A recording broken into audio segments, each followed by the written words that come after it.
time once again to go racing. It does not get any better than this. The pressure is really on now. Yes, it's pole position. Lights out and we're racing in PSGL. The first lap has been absolute chaos. What an overtake. Oh no! I've never seen anything like it. Side by side again. This will be settled right at the end.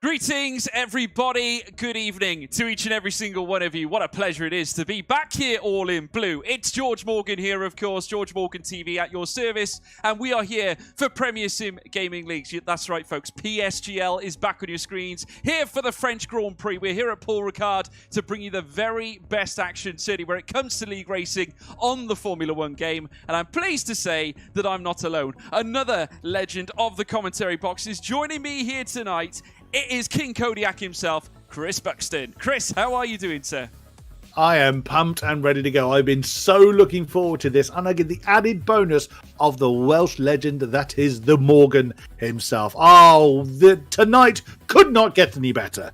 It's going to be a cracker. We're getting ready to go into the race tonight, folks. It is going to be absolutely phenomenal. What a lineup we have indeed. And first of all, we're going to take a look at these crucial championship standings, because Shanaka Clay is leading the way. 28 points to his name for the Aston Martin Cognizant F1 Esports driver, with Barry Burraman representing Team McLaren as standard. 20 points in behind. 8 points. It's all that separates the top end. In behind as well, Jake Benham in third. He is lined up in behind with Simon Shooter, Yanni Tormala, Wilson Hughes, Luke Smith, Jarno Watmere only down in P8, but still a long championship still to go, with Alvaro Caraton in behind and Simon Perigny in 10th spot. I tell you what, just looking at some of the names we're going to be seeing tonight, Chris, it is mouth-watering, isn't it?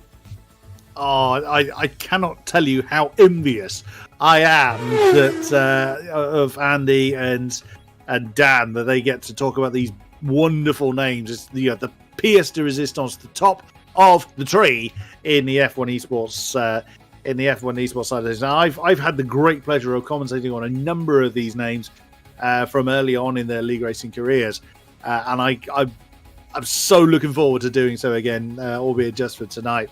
But yeah, this lineup is absolutely fantastic. It's difficult to beat, isn't it? And anybody that saw Monaco last week for this tier, Dick, I mean, if you've seen any of the three races, they've all been spectacular. So I'm going to keep repeating myself, and I make no apology for it. I'm just very much looking forward to this. How can you not? Well, no, of course not. I mean, Wednesday night is the place to be. 7 o'clock, folks. You're going to be in for a real treat. We are here at the Pièce de Résistance. It is Paul Ricard, and we have got a full stack lineup. 20 drivers join us here tonight. We're going to head over for qualifying now, and I am personally very excited to call this one. There you can see them all lined up in their grid boxes. You've got the likes of Jake Benham in the Mercedes, Danny Beresne donning the red of Ferrari with Louis Welch in a hat, not to mention Wilson Hughes, AlphaTauri, Luke Smith, Barry Burraman, John Evans, Alvaro Caraton, Alessio Di Capua, Dario Yamulo, Simon Weigang,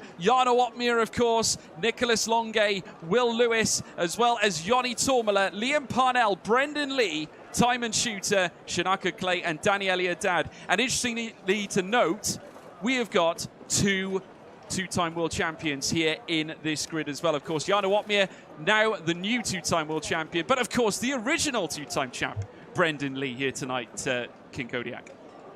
Yeah, I mean, he's so much the class of the Titans that we've all been waiting to see. And yeah, sadly, we didn't have Jarno last week at Monaco. But, I mean, Brendan got it on pole. Sadly, his race strategy didn't quite work. Well, his race strategy was fine, but other people played an absolutely absolutely great effort. Charged through the field as best he could, just could not quite make up the difference when he needed it. But there were so many trains going on; they were so difficult to get past. But Brendan Lee was absolutely alive, making moves work that you would never consider in a real world setting. As we now got people leaving the pits, it's Louis Welch first out. We'll see what he can do. Absolutely. Louis Welch, the pad man extraordinaire, makes his way out onto Paul Ricard, the very first of the lineup to make his way out, and certainly donning the usual wet weather tyres that we usually see at the very start. But I have to say, it's grandiose to see all these big names across this grid order. A mixture of current F1 esports talent, of course, like we said, Jarno Opmeer, not to mention the likes of Brendan Lee, Barry Burman, who's been electrifying crowds around the world for McLaren, not to mention others like Shanaka Clay and Daniel Haddad. Aston Martin coming fully jacked for this event.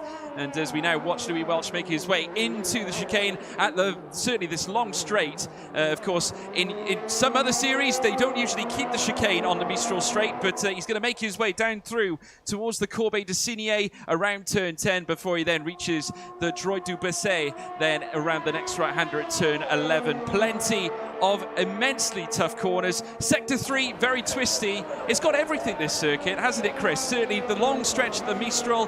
The first sector is reasonably straight, a couple of 90-degree bends and tight S sections to cope with. And then, of course, you've got the real brutal Sector 3, which is where you throw it into turn 11. Then, of course, you've got the winding S-bends, the snake section, heading through right up to turn 15, which will lead you up towards the DRS zone, and you can activate it heading down the home stretch. It is a fiesta of racing. It's very much all things to all men, isn't it, this circuit? The straights are certainly long enough to deploy all the horses that are available to all of the right feet we've got in this series, and a lot of technical twisty bits, particularly in Sector 3. Whilst I may not be a fan of the kind of almost epilepsy-inducing outer anti-skid areas that we've got, everything that races here always generates an incredible show. So very much looking forward to what our esports elite have got to show for tonight. Yeah, absolutely. Still a lot of them donning the wet weather tyres, and as time-honoured tradition, as they all say, they are obviously trying to save a set of the slicks. No use to go out on the early fast rubber so soon. We have got a couple of drivers now out on medium rubber. Luke Smith, or young Dynamo, of course, who has certainly been making a name for himself for Team Race Clutch, donning the colours of Alpine, of course, partnering Race Clutch in F1 esports as well. And Luke Smith, certainly a very tenacious character, has worked his way up so hard over the last few seasons. Certainly in league racing, we saw an almighty rise for himself, leading into his first stint in PSGL, and now, of course, he's back again, and he's always up in the top end, whether it's in WOR or PSGL. He is scrapping with the best of them. This kid's got talent, Chris. Oh, very, very much so. And it's a shame that he's had the kind of cheating allegations thrown at him. I personally think they're very, very unfounded. It's been brilliant to see his performance at the very top end. And again, last time out on Monaco, one of the most difficult circuits in the entire Canada, he wasn't shy to get stuck in. It didn't matter who it was he was battling with. He was right in there getting involved and putting in some brilliant performances. This guy's got a long way to go in this field. He does indeed. He now makes his way through the next left, and very shortly will set his first timed lap of the session. And just making his way through the next right, of course, that is heading through the Garbelin corner, or the Garlaban corner. And then you've got the Virage de la Tour leading into the final corner at the Virage du Pont, as he now makes his way through that bend now. DRS will light up for him very shortly, and will join Luke Smith for a lap here at this circuit of Paul Ricard. Down through towards turn 1 now, past the certainly the start-finish line, in towards turn 1 of the Valerie left-hander. And again, another twisting, very fast-paced far right. Got to be careful not to skip over the curb too much. Now down towards the Barrage Jello Hotel, down at turn 3. Heads in towards turn 3, takes on the curb. I think he's made a little error on his out lap, or his first lap, should I say. So not the best of starts for Luke Smith, but we'll still keep on him as he makes his way around this next right-hander. Heads down towards the Barrage de la Santabao. Now down through towards the Le Droit du Mistral straight. Opens up the DRS, and he'll power down towards the next chicane in the middle of the Mistral straight indeed. He'll have the second half to cope with before he reaches the Corbeil de Signé. But like we said, it only just highlights the fact of how tough this circuit really is, Chris. Oh yeah, absolutely. It's not for the faint of heart, is Paul Ricard. It wasn't in its original guise. Bearing in mind that this circuit reopened in 2018. 2018, I think it was, when it returned to Formula One status. It was used in other guises, but was closed for a few years whilst it was revamped and rejigged and what have you. It was a bit of a monster in its original form, and it is even more so in this guise. So it really does take the best of the best to squeeze out all those little laps, all those little advancements you need to get the best out of any lap. It's not for the faint of heart. No, not at all. And as we would have predicted, certainly Luke Smith now coming into the pit lane. Will Lewis is out on a lap himself as well. He's coming down the Mistral Straight himself, and he'll be coming into the chicane as well very shortly, donning the orange of McLaren, of course the papaya as they call it, and coming through this S section. He'll now power out onto the second half of the Mistral Straight, and coming up next will be the Corbeil de Signé now, and you'll send it certainly full throttle around this bend. No need to slow up or lift off heading through this bend. You can catch it correctly and power through now into the double joint to Bousset. Now this is a very progressive right-hander, almost two parts to this corner, and now he shuffles right on the inside, picks up a lot of pace now, heading into the bend or bends, which is coming into the next left, and then he's got the Garlaban corner, as we said before when we saw Luke Smith taking to it, and again I think he's made an error, he's slowing down, and it's certainly not a dub for Will Lewis, but we will follow Brendan Lee, two-time F1 Esports champion. He's out on track, Chris. That he is, just coming into the chicane Nord at the moment and heading back onto the Mistral Straight. That car's been a little bit fidgety, but then it's the sighter laps on the medium tyres. You can see the heat haze just emanating from the track. There's a little bit of cloud in the sky, but certainly no moisture to worry about at this stage. Brendan Lee doing what he does best, chucking it in and getting it to stick. That car is misbehaving itself a little bit, but the medium tyres do tend to need 2 or 3 laps to get them properly up to speed. This lap is going to be just something to put a lap on the board. I mean, it's a little surprising that we've had this long before the first sighter laps have come in. Then everybody has been burning up their wet weather tyres, which of course is an indication that we're not going to face any wet weather at all. What does Brendan get on the board? A 129.4. So that'll be the first benchmark, but expect that to tumble pretty dramatically. Certainly will expect it. Certainly plenty of cars out on track looking to do something. And Alvaro Carreton, certainly one of them as well. He makes his way down the home stretch and comes across the line to commence his flying lap himself. So very soon, as you've so eloquently said, Chris, those lap times will start filtering in. I'd imagine that we'll see very competitive times against Brendan Lee's 129.489. Of course, Brendan Lee himself, very decent qualifying performance at Monaco, did take pole position, but just couldn't quite see it through. And I was actually quite surprised because obviously, as the saying goes, you're on pole at Monaco. Generally, you're on for a win at Monaco. Indeed, only one of the top 4, I believe it was actually starting in the top 3, which was Team and Shooter. It was the only one of the top 4 finishers that started in the top 3 at all. It just goes to show you how kind of upside down that race became. It was really quite something to behold. Yeah, Brendan got really stuck in a long queue that was behind Louis Welch initially. Liam Parnell kind of took over the train driving duties. They ran their tyres very, very, very long, their starting tyres. And so many people were stuck in it. Shanaka really struggled to get through the field. But Brendan, like I said earlier, put on some absolutely stunning overtakes to work his way through the field. And Monaco is one of those circuits where you've just got to banzai it and hope it sticks after a while. Otherwise, you just won't go anywhere, as we're seeing. Well, I'm having a look at Carreton, who wasn't with us last time out. His Williams was in the hands of somebody who I've completely forgotten who it was. And yep, there we go. There's a new stop time on the board, exactly a second ahead. Brendan at 28.437. That's a little bit more like it, but there's still plenty of time out there. It wasn't entirely a very hard push lap from Alvaro. More to come. It certainly is. Jarno Watmir now starting his flying lap as well. Plenty of other cars making their way through, including Shanaka Clay, who's currently our championship leader. P2 he slots into, almost matching the time between him and Alvaro Caraton here at the early get-go. Louis Welsh comes across the line. He goes into P3. Wilson Hughes, the young Scottish wonder kid, up into P1 in the AlphaTauri. Wonderful stuff indeed. Near enough or should we say half a tenth of a second, as Alessio Di Capua now filters through and hits the top at 128.4. to his name as well. Let's join the Flying Dutchman Jarno Watmir for his hot lap. Certainly looking to make an impression is the F1 Esports World Champion, now two-time F1 Esports World Champion, powering his way out of the Mistral chicane. Now down the Mistral straight, the second half of it at least, in towards Corbeil de Signé at turn 10. And now yellow flags lit up sector 1 and 2. That's usually for cars slowing down, folks, so do not concern yourself with that. Heading in towards turn 11 now. The double droid de Bousset now, as he now certainly heads in. Got to say, lovely exit out of that bend, in towards the Barrage de Bendor now, through towards the Corbeil de Gala barn. And now the Mercedes looking red hot here as he now makes his way in towards the next lap. The 1 minute 15 currently is on the table, comes through towards the final corner.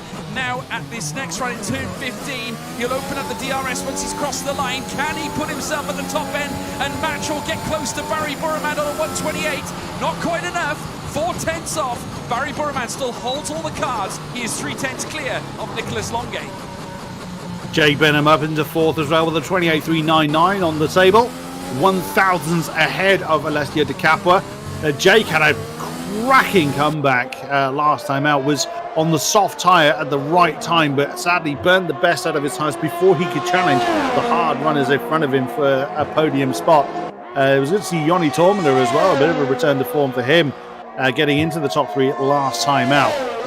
But I'm sure we're going to pose this question a little bit later on, but I know who I'm kind of edging towards the race win. I got asked this before we got on board. Are you going to give away who your bet is for the win just yet, Mr. Morgan?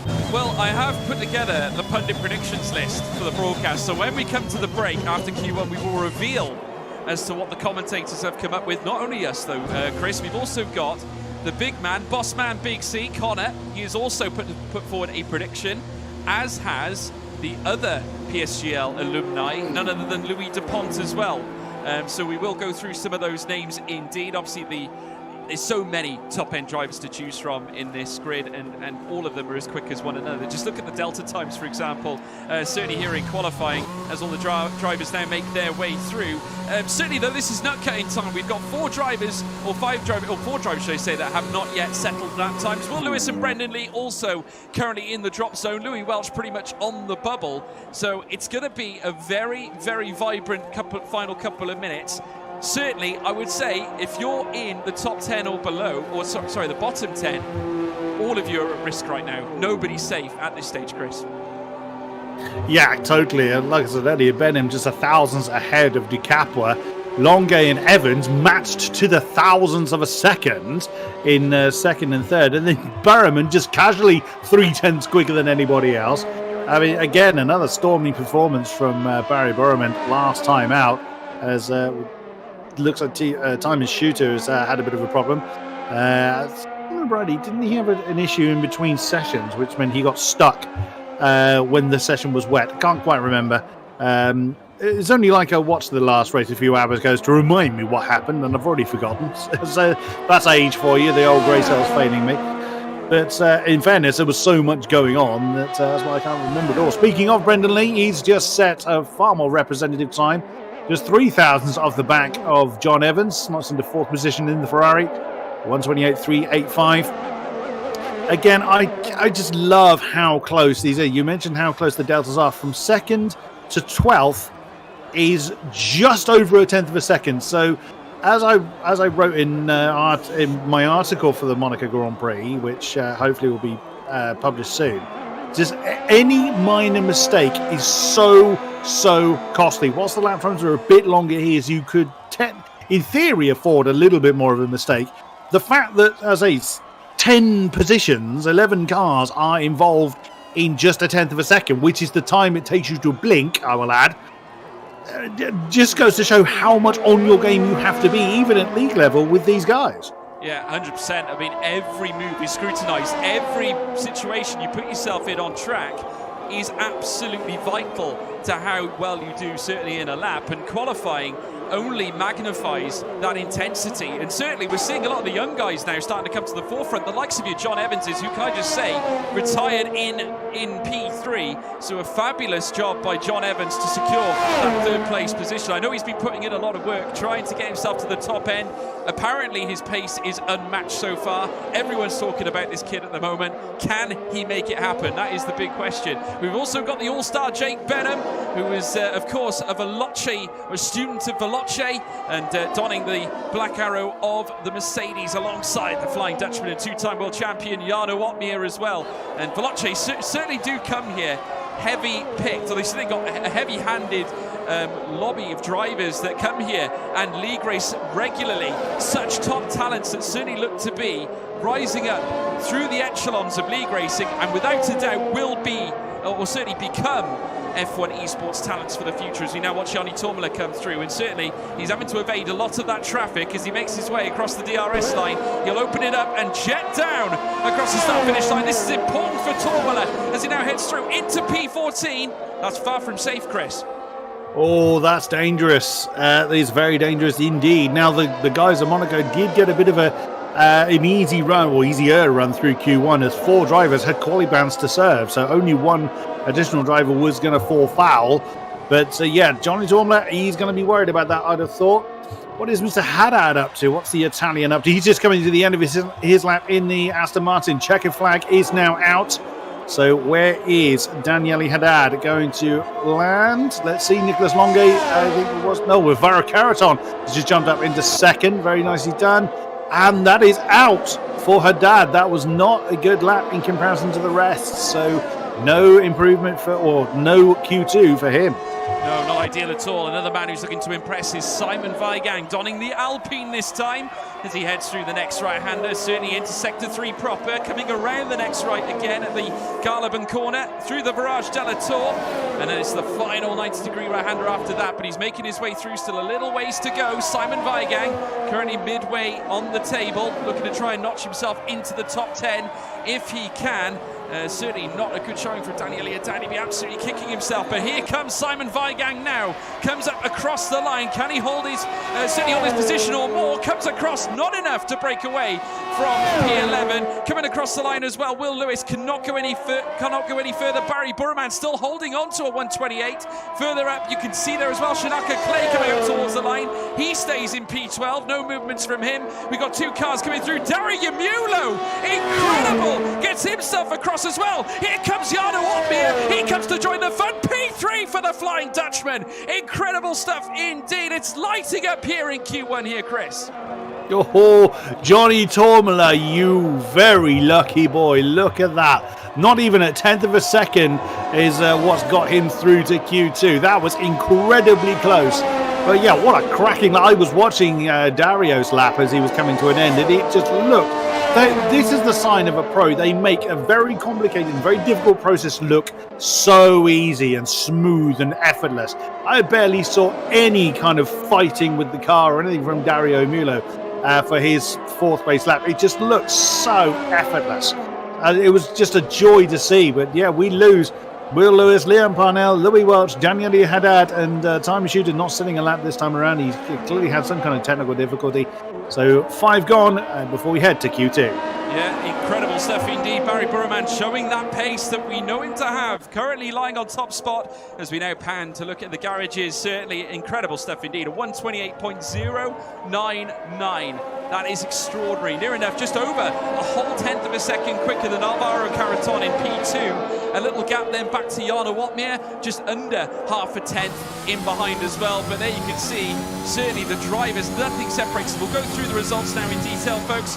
We'll be able to see the deficits, but just an extraordinary session for Q1 and a lot of big losses as well. Barry Burman in P1, Alvaro Caraton in P2, Jarno Opmeer in P3, and you can see the gaps there, minimal, all of them near enough within a second, pretty much right from P1 all the ways down to P19. But we are going to lose Will Lewis, Liam Parnell, Louis Welch, Daniele Haddad, Simon Shooter. A few F1 esports juggernauts gone already, Chris. Extraordinary stuff. Well, I mean, whoever goes out is going to be an esports juggernaut in this field. Let's be honest. It's whoever goes out is always going to be a bit of a surprise. Just such is the nature of this field. They are all absolutely incredible drivers. But someone has to fall by the wayside, and sadly, if you don't deliver an absolutely stunning lap, you're going to suffer in this field.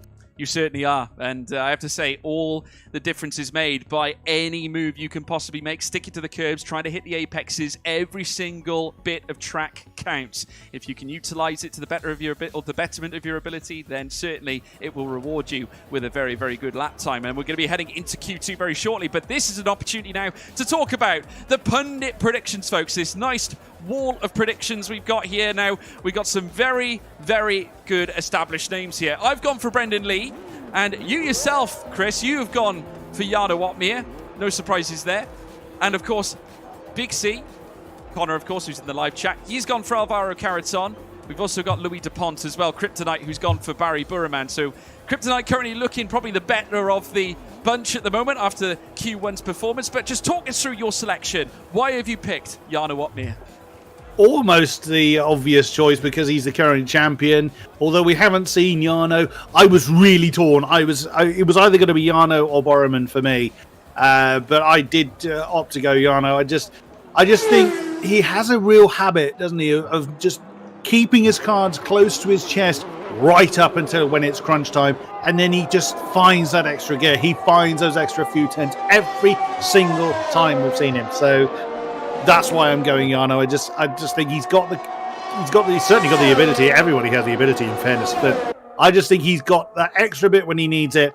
He's proven it time and again. So I'm in Camp Opmeer for this one. Yeah, 100%. I mean, you can see there now that Alessio Di Capua makes his way into Sector 3, and certainly he'll be looking to try and notch himself at the top end.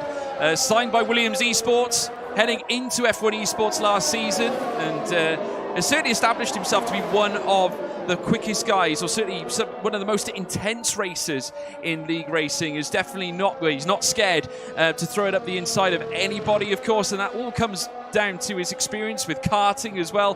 Karting is known to obviously bring out some of the most intense racing you've ever seen, and this man's got an abundance of it. He comes around now the final corner, certainly at the very tight turn 15, and you want to try and get back on the throttle as soon as you can, and now he's going to make his way past the start-finish line.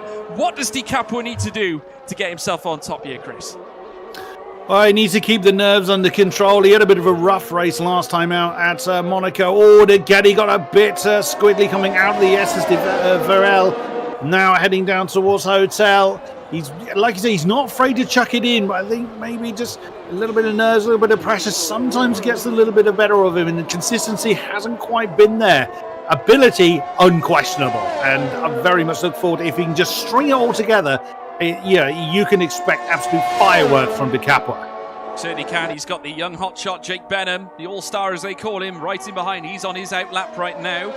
We have got a string of drivers making their way through in this early stage of Q2, Barry Burraman being one of them. We've also got the Red Bulls there, including Nicholas Longue, who's also on a flying lap himself. Purple for Di Capua, no surprises as he's the first card across the sector. Can he hold on to it, as we're now seeing more, and I think he might have had it taken off him. Burraman is on a charge, and if he can follow up what he did in Q1, that would certainly be a stupendous start for him, as we now watch Di Capua make his way through the S section. And he'll head out the bend door now around the Garlaban corner. And next up is the Barrage Della Tour. Of course, Williams have a very proud history in Formula One, have won championships. Obviously, the passing of the great Frank Williams was a sorry sight for many, but nevertheless, their legacy continues on. As now we're watching Di Capua come up towards the line. And he's going to nestle, certainly, a very slow lap to begin with. He slowed up right before the line at 131.996. Not representative. Barry immediately crosses the line at 129.759. Immediately trumped by another great qualifier, Nicholas Longue, driving the Red Bull today. A 129.621 to beat so far, Chris. Flying the flag for France is always Nicholas Longue. You can always expect a solid performance from him, or Chromatic as he used to be known back in the day. But yeah, very much looking forward to that. I want to keep an eye on Formula Danny. I met him. Well, hi Dario. Crikey, 28.9 already on the board. But we did see 28 flat in the first session, so that is going to still come tumbling down. Yeah, I must admit, I do have a bit of a soft spot for Formula Danny. I met him at Silverstone in 2018 when F1 Esports itself was on the rise. And I must say, he is the tallest human being I have ever known. He is about 600 feet tall, but he's the nicest guy you will ever meet. The singing Hungarian is he's just a joy to be around. He's a great bloke and just undeniably very quick in whatever you put him in. So I'm still, hedging my bets on Jarno to take the top spot, but I'll be keeping an eye on the Ferrari drivers. Brendan, speaking of the Ferrari drivers, he now gets to the top of the tree with the 28.6. Yeah, Brendan Lee looking to follow up his superb performance at Monaco in qualifying. He's done so already. He's hit the top spot. Joni Tormala is also in Sector 2. We've also got Wilson Hughes who's coming across the line. He's about to start his next lap indeed. We've got plenty of others coming across the line too. Jarno Opmeer has yet to leave. Jake Benham though crosses the line. He does not set the lap time. He's going out again after invalidating. I'd imagine he'll probably look to come in again as well. Plenty of others out on track. Dario Mulo currently dragging around a list of cars as he slows down to let the pack through, I believe. He's making his way around with Caraton in tow. Caraton himself looking to set an initial lap. No, he's bailing into the pit lane as well. So not a lot of times being filtered in at this very early point in qualifying. Loads of them opting to come into the pit lane. Not sure what the reasoning behind that is. Maybe they just want to put a sighter lap in first just to get used to the track. Maybe go out on a fresher set of tyres. We'll have to wait and see. But certainly Danny Beresne, a man you were waxing lyrical about earlier on, Chris, he's going to look to make an impression. He's got a lot of talent, and certainly he's been at the top end on many an occasion where championships are certainly considered. That he has. Caraton invalidated his lap, which is what caused him to come back in again.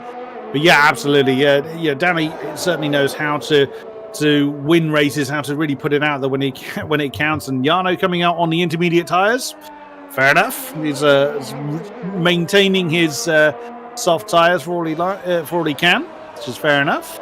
I would imagine they'll be on fire by the time he comes back round. But either way. Longate's come back out. Barrymond as well. Formula Danny, as we know, is out there. And who's just set a time? Wilson Hughes has just put a time on the medium. So it's a 29.2 on the mediums. Not bad. Not bad at all. Generally around about 8/10-ish between tyre compounds. So 29.2, not bad, but still time to find. It certainly is. John Evans not yet able to set the time just yet. He's just crossed the line to go again. There we can see more and more coming through though. Danny Beresne about to start his flying lap. But we have got plenty of cars coming up in behind as well. The likes of Simon Weigang currently leading a contingent coming through with Barry Burraman hot in tow. I think we ought to keep an eye on these guys because obviously Barry Burraman setting an absolutely rocket of a time, clear by a 10th in Q1. Barry himself nursing a win from Portimao. He claimed a solitary point at Silverstone, and after that 3 points at Monaco as well. So he is in the points, but a very rare spectacle that we have yet to see, certainly at the top tier of PC at PSGL, Chris. Usually we see one driver dominate the first few races. Barry did it in the very first season of PC in season 28. Jarno has obviously come out and dominated in the past as well. But I have to say, given the quality that we've seen this season, we have not seen that trend continue in season 30. There are a lot more drivers shooting for the stars, a lot more drivers taking their opportunities and winning races. It has blown this championship wide open. And that's what we want to see, isn't it? We don't want to see someone running off with the silverware, unless that is your supported driver. And yeah, he's given us some incredible moments and some upsets, which I've absolutely loved. And we're only a few races into the season. Long may it continue as far as I'm concerned. John Evans coming through the final turn. What can he get on the board? Medium tyres on the Haas. Where is he going to sit? 29.2 is the lead medium time. And that's a 29.337. Less than a tenth behind Wilson Hughes. Very nicely done indeed. Yeah, and he's purple in Sector 1 as well, or he was at least at that point in time as he makes his way in towards the next chicane on the Mistral Straight. DRS opened up for Simon Weigang. Of course, an F1 esports mainstay has had certainly a time at Renault before they were Alpine, where he was teammates with Jarno Opmeer in certainly their first season working together. And then, of course, certainly Simon himself has been seen at the likes of Alfa Romeo. Has got a lot of talent, and I know his ambitions are still firmly set on certainly becoming one of the best drivers in F1 esports. He has the talent. He wouldn't be there if he didn't. And I know he's looking and very keen to make an impression, certainly here at Alpine in PSGL, as we're now watching him head through into Sector 3. Heads through the next left. donning those yellow medium tyres. Just imagine if you can qualify on mediums into the top 10, how vital could that be to your strategy? As now Simon Weigang comes up towards the line now to set his first lap time of Q2. What can Weigang do? P3 on medium tyres. That is absolutely superb as Burman lights things up. A 128.012, trumped by Nicholas Longue. First man into the 127s. Extraordinary, Chris Buxton.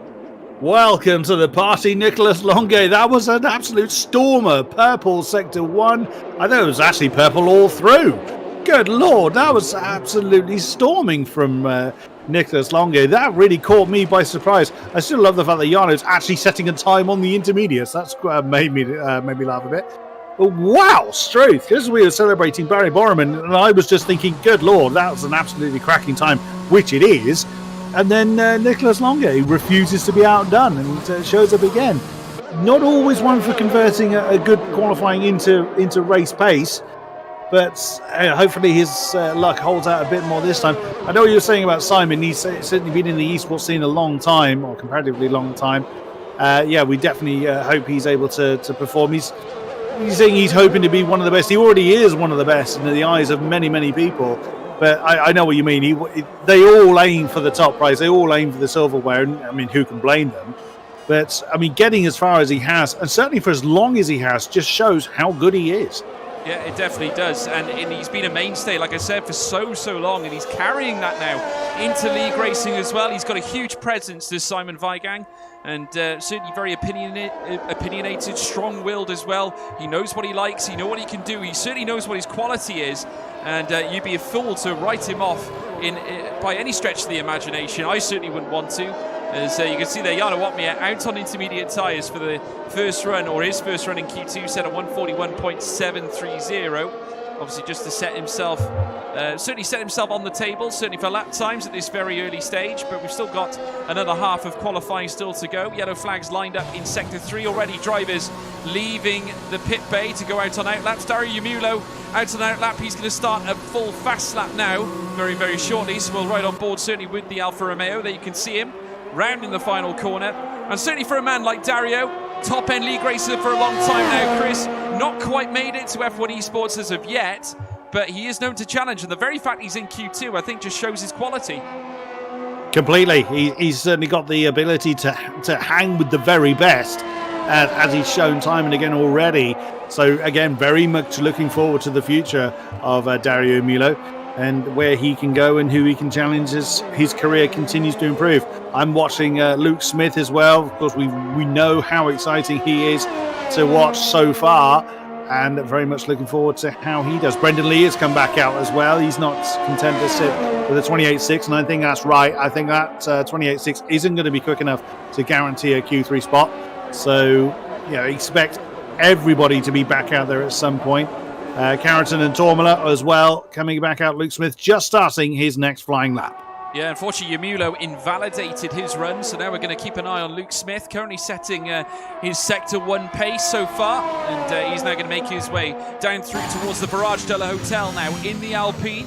Of course, teammate Simon Weigang currently sits in P5, and as it currently stands, around about a tenth of a second, just under a tenth, in fact, off the pace of certain. Well, actually, it's a little bit more than that. Actually, I think I might have read that incorrectly. It's actually 1.1 seconds between Simon Weigang and Nicholas Longue. I mean, if you're Nicholas Longue right now, you might as well put your feet up, have a cup of tea, because that is an extraordinary lap. We have yet to hit the 127s. I mean, generally, Chris, from your experience, where are we figuring? Heading in towards Q3, where is the cutoff point as far as you're concerned? I reckon it's going to be around the 28.2s, 28.2, 28.3 is where I'm anticipating the cutoff time to be. And as we can quite clearly see, only two drivers are really going to be not concerned with that particular barrier. Everyone really needs to get out there and get on with it, bar the top two. Oh, wow, as I was watching Johnny Tormala coming out of the Valerie S's, very, very sideways, the tail of the AlphaTauri just wanting to let go. He managed to catch it perfectly well, but he's in trouble as there's very little of quali 2 left. So is he going to have enough time? I don't think he is, as I didn't see how much time was left when he actually started the lap. So we could be seeing Johnny Tormala with no time on the board. Could well be. I have to say, there's a huge cluster of drivers into Sector 3. I'm not quite sure what's happening over there, but it's certainly getting a bit marooned with drivers. Plenty of them all out and about, as we saw Luke Smith head into P3 in excellent fashion. Truly wonderful lap. And we're also seeing the likes of Caraton now heading out to the final corner. He'll be looking to set his first lap on the board as he makes his way down through towards the start-finish line. Can he put himself at the top? P4 in behind Luke Smith. Plenty more coming across the line as well. Yanni Tormler not quite there yet. Wilson Hughes up into P3. He has been rapid in this session, and plenty of others coming through as well. Extraordinary scenes here already, as then we're also seeing Dari Yamulo come up towards the line himself. He goes up into P5 and jumps Caraton as well. Coming through, John Evans as well comes up towards the line. He moves up into P6 there to Caraton. It is literally a firecracker finale into Q2. They have only got 2.5 minutes remaining. Now or never, folks. Who's getting into the top 10? P10 for Johnny Tormler, so that is really, really skin of the teeth. I don't reckon he's going to stay there unless everybody from 11th downwards has an absolutely howler. I can't see that he's going to be able to stay in that position, but he's gunning for the medium tyres as well. So that's why he's gone that way. He's wanted to start on the medium set, which only, I think, unless Simon Weigang improves, he'll be starting on the mediums as well. Now, let's see who shall we have a look at. Where is Jake Benham? He is coming through. He's got the Droid de Blessé, and now into. Yep, he's coming through the Courbe de I've been trying to rehearse this all day, and I still can't get it right. The Galaban. Verastator, can he get another time spin set? Shanaka Clay is out. Championship leader, or championship protagonist, I should say. 29.2 doesn't get through. And Johnny Toller has been knocked down. Simon Weigang and Caraton. No, Weigang has been pushed out of the top 10 as well. And Benham does not, well, he's 29.2, so he doesn't get towards the top times. No, well, I get the feeling that Jarno Otmir and many others, a lot of them aiming for that P11. The alternate strategy they seem to think might be working here. I know for a fact that last season, when of course we had Freddie Rasmussen on pole, he cleaned up on the soft tyres, but it might be the case that they're finding that the alternate strat might be more suitable. A lot of them qualified on softs heading into Q3 last time. We're seeing a few of them now look towards that P11 strategy, though this time maybe they're finding that the alternate strat works. I am hearing as well, on the grapevine as well, Chris, that we could be seeing some rain in the race as well here tonight. So that could mix up the strategies. But I have to tell you, this is intriguing. Naturally, now we've lost Caraton. Tormler's out as well. Otmir in 13th. Shanaka Clay in 14th. Benham in 15th. Both Mercedes deciding, I get a feeling there's a bit of decision there, opting not to get into Q3 perhaps, not showing all their pace, because they're looking ahead at their strategies. But keenly enough, 2 Ferraris up at the top end, and of course former teammates in F1 Esports, Brendan Lee and Danny Beresne. Great to see that pairing there together here leading in towards Q3. But how about that lap from Nicolas Longue, the sole man to get into the 127s? That is exceptional. That's absolutely storming. If there's any doubters in Camp Longue, I know he's had his share of controversy in the past, but if there's anyone doubting his ability, they just need to look there. I don't think anybody doubts Boromond, and Longue was able to pip him to that top spot in Q2. Cast aside your doubts, the Frenchman has arrived.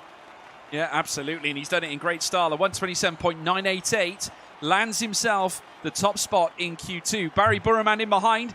Barely a fraction separates them. He was on the cusp of 127, 128.012, but we'll have a look at those that were eliminated. We lost Alvaro Caraton in P11, Yachty Tormler 12th, Jarno Otmir 13th, Shanaka Clay on 14th, Jake Benham in 15th spot. They will get their choice of tyre compounds heading into the start of the race. Of course, you're allowed to pick any compound you want to start the race from P11 downwards.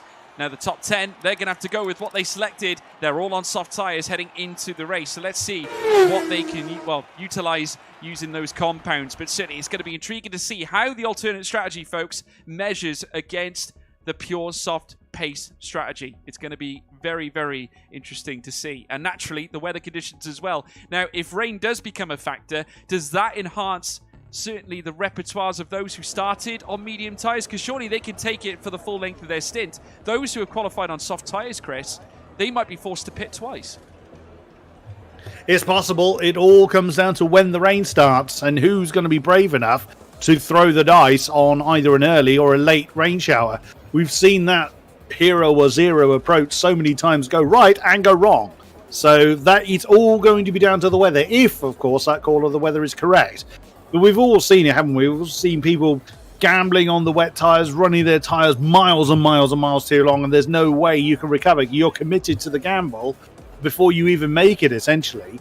And equally, we've seen those go onto the wet weather tyres miles too early, burn them down to nothing within 3 laps and pit again anyway. So, yeah, that's going to be the biggest turn point is when that rain occurs. And it certainly doesn't look like it's going to happen in this qualifying session, just waiting for someone to pull the trigger on who's going to come out and set their first lap. Absolutely. Certainly we're on the cusp of a classic, certainly here in PSGL, folks, and it's going to be intriguing. Obviously, heading in towards Q3 very, very shortly, I will be asking you what your predictions are for pole position. Certainly we've got a feast of high-quality drivers coming into this one, and certainly a lot of names that we've seen certainly tickling the top end of PSGL now for quite some time. And we're going to head over now to the broadcast screens as we now take a look at the pit lane at Paul Ricard, and many of them now making their way out onto outlaps, and certainly they'll be looking to give their all. They've got a very limited time space to do it in, 2 laps at most, I would say. Certainly when it comes to hot laps, certainly with 10 minutes left. So it's going to challenge the drivers to give their very best with limited time that they have. And Alessio Di Capua, he's going to be the first man to do so, currently out on track, leading the way now, heading around the Virage du Camp. It's never been more important. Who is your prediction for pole position? Please hit up the live chat, folks. Tell us all about it. We'll read them out. Chris, what are your thoughts? Well, my early bet is put himself onto the alternate strategy, which, as he's making a gamble on the wet weather, if that is the case. So, yeah, we'll see about that. Like I said earlier, I do still have a bit of a soft spot for Formula Danny. And in fairness, I could equally argue I've got a soft spot for so many of these drivers, as I've commentated on many of them before. So, as a particular Formula Danny, keeping an eye out for him. Brendan Lee, you'd be silly to ever look away from him, but early form really point towards that the Papaya McLaren of Barry Borromond for success here today. But as always, we will see. Yeah, absolutely. Alessio Di Capua just getting himself teed up, ready for his first lap. He's got a contingent of cars behind him. I have to tell you, it's going to be an instant classic. Brace yourself, folks. We're going to be in for a hellacious ride as now Alessio Di Capua comes through towards the last 2 corners in this circuit. Of course, the Della Torben into the DuPont. And now he's going to make his way down the stretch very shortly across the DRS line. Let's ride on board with Alessio Di Capua. What can he give us for this first lap of Q3? 8 minutes 50 to go. Heads down towards turn 1. Takes a lot of the curbing on the right-hand side. Deep dives in towards the next left. Takes a lot of the curb on the escape. He's already invalidated. Not good at all. He's going to lose a first run on that basis. Not ideal at all, Chris Buxton. No, indeed. And Luke Smith, exactly the same thing here on the exit of the Valerie S's. Just went that tiny bit. We're talking half a tyre's width too wide on the exit of the chicane. And that's the first lap gone for Luke Smith. John Evans is the next car down the road, just coming through the Virage du Camp now. And Virage du Saint-Bumé. Now, who's he facing? I think he's already backed out of it. So no lap being set for Evans. So, yes, everybody is out there, but no initial indication on who's where. Simon Feigen going for the mediums, curiously. Never mind. Well, that's his outlap, so he can invalidate his outlap all he likes. Curious decision to do the mediums at this point. Yeah, very curious indeed. Usually it's softs right the way through, but I tell you one man who's on soft tyres and flying, it's Wilson Hughes. He set a purple sector 1, he has set a purple sector 2, as expected, coming through sector 3, and he's going to certainly look to plonk his name onto P1, that's for sure. The Alpha Tauri now, usually donned by the likes of Pierre Gasly and Yuki Tsunoda. Today it's being donned by the Scotsman, Wilson Hughes. Of course, his fellow countryman, Lucas Blakely, of course, another stalwart of PSGL. Absolutely amazed the spectators of Race of Champions, beating world champion in Formula 1, Sebastian Vettel, former world champion, of course, and driver for Aston Martin, beating him at the Race of Champions by a hair's breadth. And now Wilson Hughes looking to do Scotland proud himself now as he heads up towards the line for the very first lap in Q3. And he does set no lap at all. I believe he might have invalidated. Curious one, not sure where he did that. But yep, there's indeed no time. Yeah, I mean, I must admit, I was so proud of our esport contingent out there in the Race of Champions, just representing the sim racing community brilliantly well. Yeah, got to cheer for Lucas Blakely as well. That's another driver I'm a fan of. So really, really chuffed on how well they did. I'm watching Formula Danny now as he's coming through the final part of his first time lap of the session. Because they have very limited time to get any laps out there. They can't just let the clock tick down too far. And over the line for Danny. What does he do? Barry Borman, the 27.9 already into the 27. Struth wasting no time. So 28.4 for the Hungarian. My goodness me, Borman, he's never far behind the top spots, is he? Not far at all. Barry Burman lighting things up at 127. Brendan Lee slots into second place. Dario Mulo, he goes fourth fastest with a 129 as well. Simon Weigang, he's coming up towards the line. Can he silence any critics here as he comes across the line into P5 and 129.3 to his name as well. Plenty of others are in behind too. Nicholas Longuet being one of them. He is also being joined by Luke Smith very shortly. Can Longuet do what he did before in Q2? Can he topple Barry Burman? 127 to this time. Can he do it? Comes towards the line. Not just yet. An invalidation to his name as well. Plenty of others coming through. John Evans. Can he get himself underway as he comes up towards the line? No start for John Evans either, as they're now making their way around the track again. Barry Burman still on top at 127.917 to beat. That's the fastest lap we've seen all night. That's going to take a monumental effort to get on the better of Borman. He's firing all his guns early. He's not playing the usual tactic of keeping a little bit in reserve. He's just setting the bar high and then says, go on then, lads, chase that. That seems to be his way. And it's, well, I mean, you can't say it's not working for him. Good Lord. He's doing a stunning effort as he's crawling the McLaren back to the pits to prep for another run. But yeah, I'm still curious on what the rain's going to do. Like I said, I've been so looking forward to this race all week long. And it's shaping up to be a good one, as this tier always provides.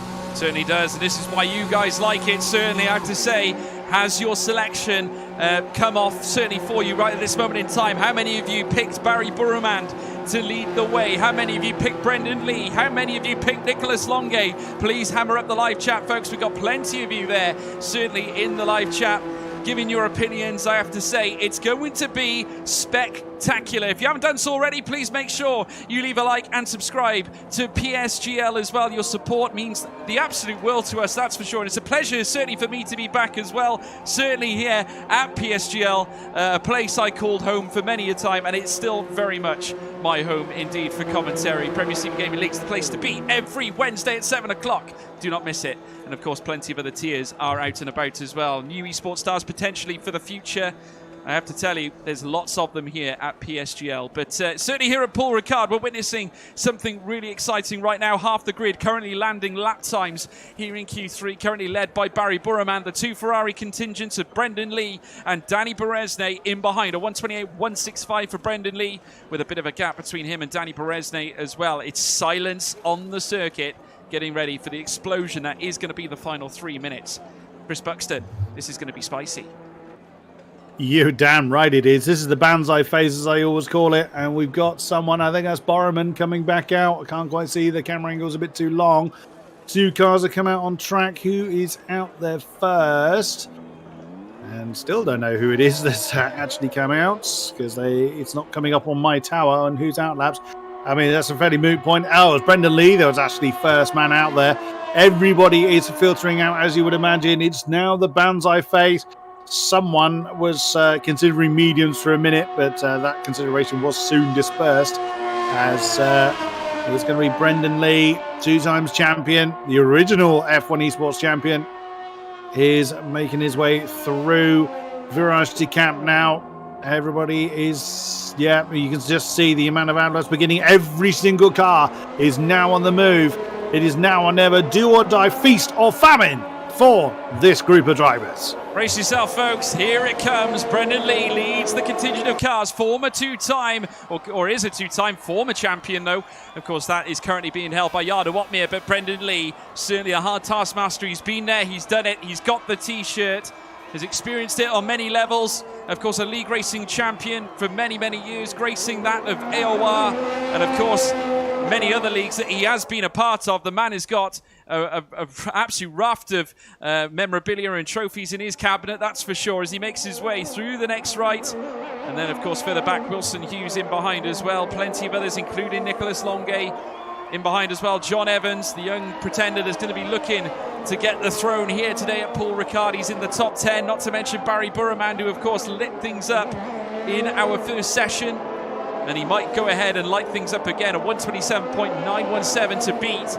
That is the time he set on his first run, and certainly as the track warms up again, you'd firmly expect him to go a little bit better, as we're now watching them head through the next left now. The 2 corners left to go for Brendan Lee, and he'll start his first run, or certainly his final run, not his first run, but heading down towards the start-finish line. Here he comes, the prancing horse, to light things up here for the final part of qualifying. And Brendan Lee now heads down towards turn 1 indeed. Let's follow the former world champion as he makes his way through the first section, heading down now towards the Barrage de l'Hotel now. And this will then lead into the Barrage du Camp, this very, very twisting section. You want to ride a lot of the curves, try and maximise your potential through these very key bends. Now heading around the Barrage du Camp, through the next right hand of the Barrage de la Santa Barm now, before you then reach the Mistral straight through this next left. High speed section certainly here at Paul Ricard. DRS opens up for Brendan Lee as he now makes his way down in towards the next chicane, the Mistral chicane. Again, very fast speed on entry, but you want to get deep on the brakes heading into the next right. He does certainly do that. Feathers the throttle. Be careful not to oversteer. It's very easy to do so. Powers out through. Second half of Mistral straight next. He's got Courbet de Signé coming up next. High speed section. Certainly want to hold on to the throttle. Maybe lift off a tiny bit. No problem for Brendan Lee though, as he comes into the double droid de Bousset now. In towards the next right now. In turn 11. Still holding on to P2. Can he make it P1 this late in the game? And turn 12 is what he'll take next. Virage de Bendor into the Courbet de la Gala Barn. This is the next right, heading in towards the next left at the Virage du Tour. Again, feathering the throttle now, the final corner at Virage du Pont. The Scuderia Ferrari team, watch on. Can Brendan Lee send them into ecstasy? Comes up towards the line. It's a 127 to beat. Can he do it? Not enough. A 128 is all he can muster, at least for now. Wilson Hughes comes across the line. He goes second fastest. In behind as well, Nicholas Longuet. He can't go any higher. No time set for Longuet. Barry Burraman, he holds on to P1. No change there indeed. John Evans up into P4. In behind as well, Danny Beresne. Can he go higher as well? He comes across the line. He certainly goes up into P4. A purple sector 3 to his name. Luke Smith, he can't improve. Vigang moves ahead of Dario Yamulo. What a slingshot here, Chris. Absolutely unreal. I was watching Formula Danny coming through his, not Formula Danny, Nicholas Longuet coming through his lap, and he invalidated in the S's. Coming up to, going through Galaban is actually where he invalidated again. He'd been pixel perfect. It was purple sector 2, but not to be for the Frenchman this time. Absolutely. Well, Barry Burraman, what can we say? The sole man in the 127s in Q3. He did exactly what Longuet did in Q2. Longuet unable to set a time, and neither was Alessio Di Capua. Not a good performance there indeed, but I'm sure he'd be looking to try and get it back into the race. But Barry Burraman's on top. But how about this? Wilson Hughes in second place. Brendan Lee could only manage third, but there's a lot you can do from third place with teammate Danny Beresne alongside. Now, will the two Ferraris work together to enhance their options, certainly heading through to the race? We'll have to wait and see. Luke Smith, impressive work, P5. John Evans, again, impressive work. These youngsters coming through and really grabbing it. It's brilliant to see. And Chris, I tell you what, looking at this grid order, we're going to be in for a real humdinger, I think. It's going to be a real sensational race, I think. Yeah, damn right there. This collection of names just never fails to give us an absolute amazing spectacle. But again, if there's rain in the air, then that's just going to add to the drama. Who is going to survive that all-crucial changeover point from dry to wet? It's certainly starting dry, and can't see the sky to see what the cloud cover is currently like. Who's your sensible money on? I'm sticking with the Dutchman. I'm still sticking with Jarno Opbeer. There's no condition he can't deal with, so we'll look forward to that. He's been there and done it, Chris. He's been there and done it. Yeah. He knows exactly what to do. He knows how this game is played. He is a world champion, 2-time world champion. So is Brendan Lee, though. Many other youngsters who are looking to make a name for themselves, trying to take their chances here against some of the best in the business, folks. And this is exactly what PSGL is all about. We love it. And certainly you guys love it at home as well. I want to hear from you, again, who is winning tonight's Grand Prix, folks. Obviously, I've gone with Brendan Lee. I've got to say, Chris, you're looking good on Yana Watmir if the reverse strategy pays off. Connor's gone for Alvaro Caraton. Kryptonite has gone for Barry Burman, folks. Who do you think? Which of us pundits do you think is going to come out better off? We'll have to wait and see. I'm looking here at the live chat. It's literally alive and kicking. Bradders is saying Yano Watmir. We're seeing plenty of others as well. Come on. Daniel Rogan is saying Yano as well. George Morgan for the win. Maybe not tonight. I'm on the stick tonight. Come and watch me in F7 tomorrow. Maybe I will. Yano Watmir is the name that's been pumped around. Certainly MK, Danny Plays, GD Player, MK. Certainly we've got more Otmir from Ernie Simmons. Yano Otmir for Make as well. Jude F1 says Brendan. Chatwong says Barry. And we've got Aces Boy saying Yano as well. Many of you. Sachin Murier as well. All of you out and about, stating your name or stating certainly who you think is going to win. It's going to be sensational. I'm seeing Berezne from Mate Zabo. We've got Bastian Stig with Yano as well. We've got Danny Berezne for Gontroid. Lots of Yano supporters out there, as normal, Chris. But certainly plenty of options, certainly, to win tonight. Wherever Yano goes is wherever a crowd follows. I mean, he can go nowhere without having fans following him, quite frankly. But yeah, it's great to see that there's support for a number of our drivers tonight. I'm looking at the sky. There barely seems to be a cloud anywhere to be seen. I'm also looking at the tyre choices. A fairly clean-cut split across the top lot, all having to start on softs. Everyone else on hards, except for Diamond Shooter. What's he got planned starting on the mediums? That's going to be quite interesting. This circuit's not overly kind on tyres, being there's a number of really decent high speed or medium speed corners that will really test particularly the left pairs. So what's Shooter got in mind? If there is rain, he's gambling on the rain coming early, I would think. That's my only assumption as to why he's gone mediums, or that's a mistake. Absolutely. Well, there you can see the tyre compounds right in front of you, folks. No surprises to see the top 10 all on softs. But in behind, the alternate strats are alive and kicking. Alvaro Caraton in P11. Could he be the dark horse to win this? Or Yoni Tormala, perhaps. He has dug out some incredible clutch finishes in the past, certainly here at PSGL. Yano Watmir as well, also on hard tyre. Shanaka Clay, championship leader. Can he do something? Jake Benham, Will Lewis. But what about Simon Shooter? You're absolutely right, Chris. The sole man on the yellow medium tyres. We're looking forward to seeing who is going to bring the best of it here as they now all line up on the grid. Get ready. Predictions, folks. Get them at the ready. We're ready for the PSGL French Grand Prix here at Paul Ricard. It's going to be absolutely sensational. Keep it with us. You're going to be in for a hellacious ride. First light, second light, third light, fourth light, the fifth light. And it's pedal to the metal. Go, go, go, go, go, go, go. Barry Burman gets away very well indeed. It goes clear of Wilson Hughes with Brendan Lee for company as they right through turn one. Brendan Lee into P2. Wilson Hughes then into P3. In comes John Evans as well. Coming in with a scrapping on a two-wide affair. In between with an Alpine and Alfa Romeo trying to get into the thick of it is Dario Yamulo as they now wind their way through sector one. Burman in front. In behind Brendan Lee. What a start from that man, the former world champion. With Wilson Hughes in behind, he's going to be left for fodder with Danny Berezne hot on his tail. What an absolute cracker from Brendan Lee. Greatly done. You don't often catch Wilson Hughes nappy, but screaming now down towards the chicane for the first time in anger. Lots of jinking and diving, as you would imagine for the first lap. De Capua in big trouble, down to 12th already. He's got two hard runners ahead of him. That's the last thing he needs. Shooter up to 18th. He's going to couple from the start.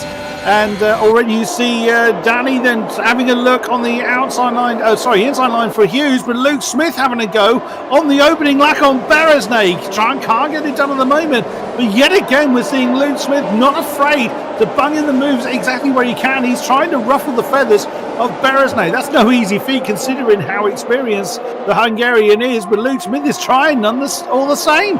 Absolutely, what an electrifying start to lap one indeed. And Luke Smith is far from done just yet. Also, Nicholas Longe trying to get into the fray. Wheel bashing between him and John Evans. Incredible that John Evans very nearly losing the car there. Longe moves up to 7th place. John Evans not having the best of lap ones indeed as they head through in towards turn 1. There you can see now still Luke Smith peppering the rear of the Ferrari of Danny Berezne as they head now down into what will be the Mirage de la Hotel. The Alpine just waiting, just tantalizing right now. You can just see it. Look how close he is. 0.3 of a second currently separates him and the Ferrari right now. The Italian team currently at the mercy of the home runners here. Certainly Alpine at their home circuit. Good opportunity for Luke Smith here on the Mistral Straight. Will he utilise the energy in the car? Because obviously no DRS in the first 3 laps. They make their way into the Mistral chicane. No move just yet, but he might fancy his chances heading into the Corbeil de Signé. Brendan Lee's using quite a lot of power to try and keep up with Borum, and at the moment the McLaren does seem to be in a league of one. Brendan Lee almost down to 30% now battery in just to keep up with the papaya at McLaren. Absolutely stunning stuff, although in doing so he is giving himself a gap back to Wilson Hughes. The top 4 separated 7/10 or so. De Capua has gotten past Jarno Watmir. He's got to make those moves, whereas Torminer and Shanaka Clay have an argument for 14th position. Shooter up to 16th now. He's making that medium strategy work well. So far, so good. But keeping an eye on Borum, and he seems to be unmatched at the moment. He's trying to break the DRS range. DRS here is pretty potent. So unlike Monaco, where it's near useless, here he just can be an absolute lifesaver. But Borum still setting the fastest lap border light, and he's just a 10th away from breaking DRS range to Brendan Lee. He certainly is, and that's going to be a very key feat. Remember last year, folks, it was Freddie Rasmussen who did just that. He broke the DRS in the first 3 laps, and that's what led to him winning this race. He obviously does not want to bring anyone along for the ride, and Brendan Lee doing everything he can to try and stay within the proximity of that McLaren. Does not want to lose it, and of course McLaren and Ferrari have had such a staunch rivalry for so many years. I tell you, one man who is absolutely flying is Simon Shooter on medium tyres. He's gained none other than 4 places since the start of the race. Remember, he started from the back of the grid. He is now up into P16. Daniel Iadano at the back with Louis Welch. Liam Parnell ahead of him with Will Lewis in the other McLaren, currently sitting in 17th place. But we've got plenty of battling going on in the midfield. Certainly very close proximity racing. The 2 Williamses, the F1 Esports drivers of Alvaro Caraton and Alessio Di Capua, currently pretty much locked together and separated by a mere 7/10 of a second as well. With him behind Jarno Watmir, half a second in behind himself. Obviously not too crucial to make too many moves at this stage for Jarno, but obviously the alternate strategy will need to pay off. I'd imagine that it'll be very interesting to see whether this suspect forecast of rain, whether that comes into effect. Obviously we don't know when that might come into play, but if it does, it's going to make it very interesting. John Evans has pulled the trigger. He's coming in after just 2 laps on those soft tyres. He's not wanting to wait for the weather to make up his mind. So there's got to be hard tyres for the Haas for him. I was amazed to see not one single exchange bit of carbon fibre. No one needed the pit lane before tyres. What a great performance in the opening lap from this tier. Well, this is definitely an indicator. John Evans opting for an early pit onto the hard tyres, so he's going for that early jump. Obviously didn't have the ideal start, lost a couple of places, but maybe that's an indicator to say that we aren't expecting rain in this race today. So it'd be interesting to see how well the alternate strat works in this circumstance. Obviously Jarno Watmir is still pursuing with it. Brendan Lee has managed to pull the gap back in, and he is closing. I'm wondering if Boruman is suffering a little bit on the energy. Are those energy levels starting to suffer for the McLaren driver as Brendan Lee starts to get inch closer and closer? 6.5 tenths, now down to 6 tenths. Wilson Hughes still there. He's in 3rd place. I get the feeling now with DRS open, it's going to certainly provide a lot of opportunities for a lot of these drivers to start making moves. Championship leader Shanaka Clay getting close to Yoni Torminer as well. Very important for Shanaka to get in the points again today in order to nurture some segment of a championship advantage. Yeah, both the front runners less than 20%. Brendan Lee actually fully depleted his battery before getting to the Corba de Sines. So yeah, he's really pushing as hard as he possibly can. And Borman is doing everything he can to keep that DRS range as minimal as he can. Wilson Hughes, he's in actually quite a strong position. He's got almost half his battery power that he could deploy when he absolutely needs to. Danny's still fending off the advances of Luke Smith. He hasn't managed to drop the AlphaTauri, the Alpine, beg your pardon, at all. So Luke Smith doing a stunning job in hanging on to the back of Danny Beresnay at the moment. Just keeping an eye skywards. The clouds are beginning to gather, so I get the feeling that rain may come a bit too late for the likes of Shooter, but again, we will see. It wouldn't be the first time I've made the wrong prediction. I was actually quite pleased with myself. I got the Q3 prediction right of a 28.3. I was actually quite chuffed with that one. It's probably the first time I've ever got that right. Oh, I'm watching Shanaka claim the tail end of his car is getting very fidgety as John Evans has now got his name on the penalty board. Yeah, and Jarno Opmeer now overtaking Alessio Di Capua for that crucial top 10 position on the hard tyres, overtaking that of certainly that man Alessio Di Capua, who of course he himself was sort of glued to the hip there of his teammate Alvaro Carantón, but has dropped back exponentially. I get the feeling maybe his energy levels looking a bit worse for wear, but it was very important that Jarno could break clear of Alessio Di Capua in order to try and close back on Alvaro Carantón, because very soon those on the soft tyres in the top 10 are going to pit. But interestingly enough to see that Di Capua is struggling on those softs. The wear is obviously being attributed to the tyres. Is it now going to be a regularity that we start to see more and more cars pit? We've already seen John Evans do it. He's got, as you say, a time penalty. Surely now we're going to be seeing more and more cars now, certainly in the next couple of laps, certainly pit onto the harder compound. Yeah, I don't think those soft tyres are going to last an awful lot longer. But we will see as Luke has managed to get the inside line on Beresnay before turn one. Good move again, confident and clean from the Alpine of Luke Smith. Great, nicely done, and still well within DRS range to Wilson Hughes ahead of him. Borman is losing a little bit of time now from his pursuers. That was almost a second by the time they were at this point last time around. And Brendan Lee is still having to use a lot of energy, still working very, very hard to keep up with the McLaren. But he is very slowly reducing that gap lap on lap, and he's dragging everybody behind him. Borman has not been able to do what he was aiming to do and break, use up all his energy to try and break the DRS ranges. Di Capua has lost another position. I think his tyres are gone. He's got very little left in the Williams soft tyres now. I think we're going to be seeing him in any minute. Yeah, absolutely. I think you're absolutely spot on. Alessio Di Capua really struggling. He's almost like an upside-down turtle right now. He's not finding any traction, and certainly Joni Tormala might fancy his chances as well as they come into Sector 3 proper.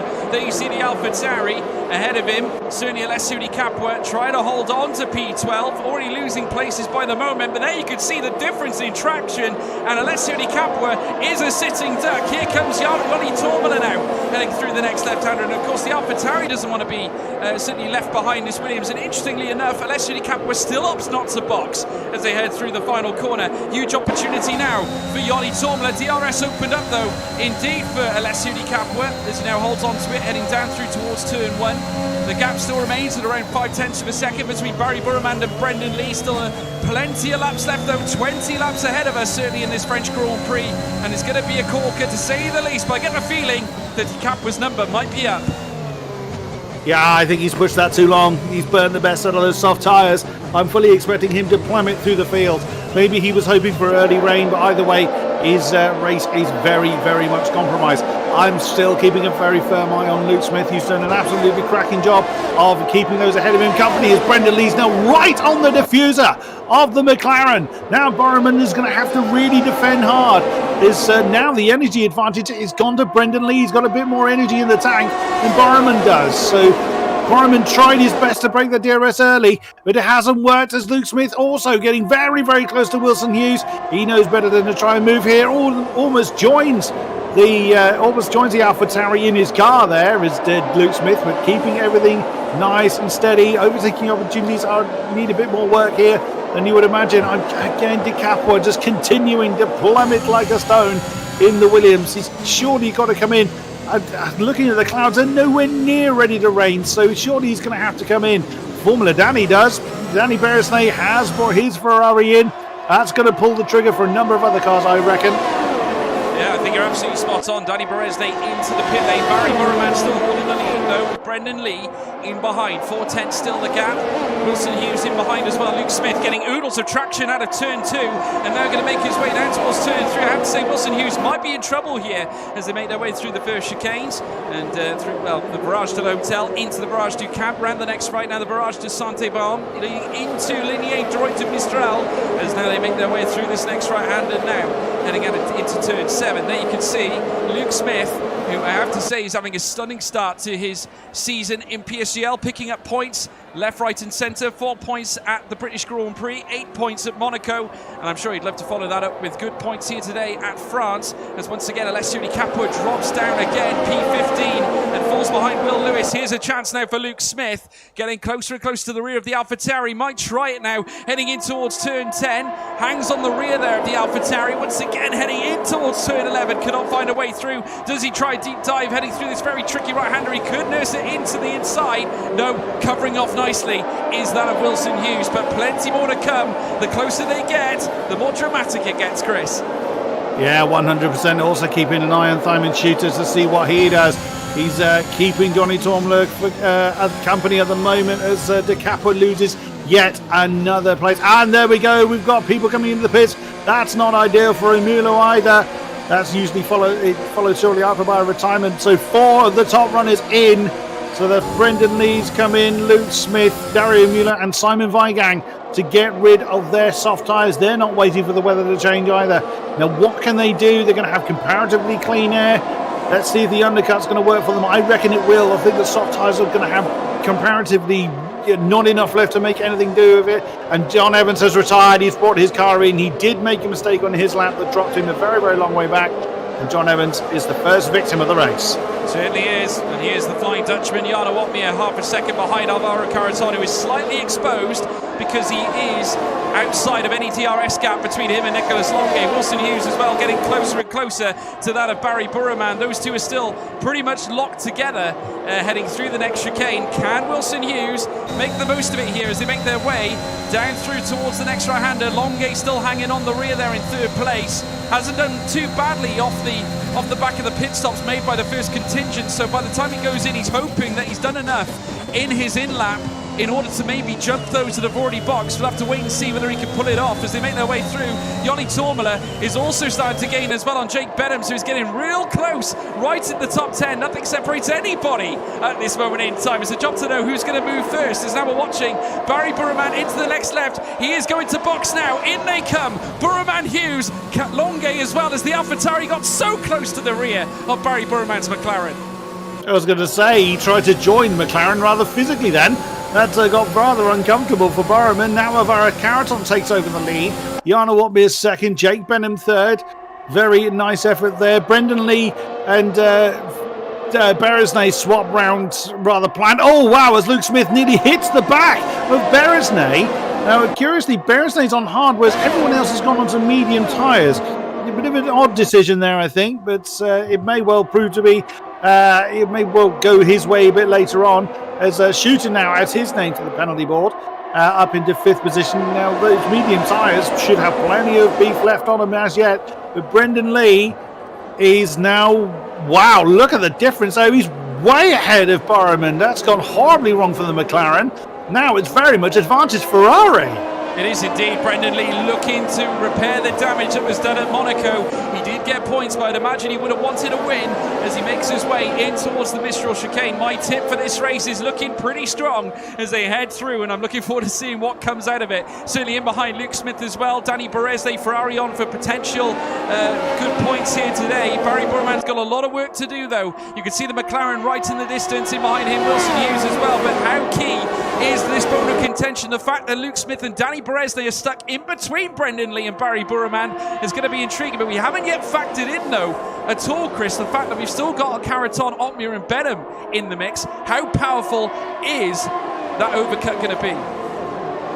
Well, Brendan Lee, if Brendan Lee's performance is anything to go by, the undercut would seem to be the way to go, as Di Capua finally comes into the pit. He can wait no longer for the weather to make up its mind on what it's doing, and that's going to drop him way behind the field, I'd have thought. that group of top 5 as well as the top 6 even. Shanaka Clay right behind Simon Shooter. That pack has got some battling to do as Luke Smith, unsurprisingly, gets the fastest lap. He's been really flying, and he looks set to hustle the one and only Brendan Lee. Simon Weigang reminding us he's still with us. He's in 18th position on a fresh set of medium boots and pressing on. Zaimulo was really hustling longer as well in the early quarters.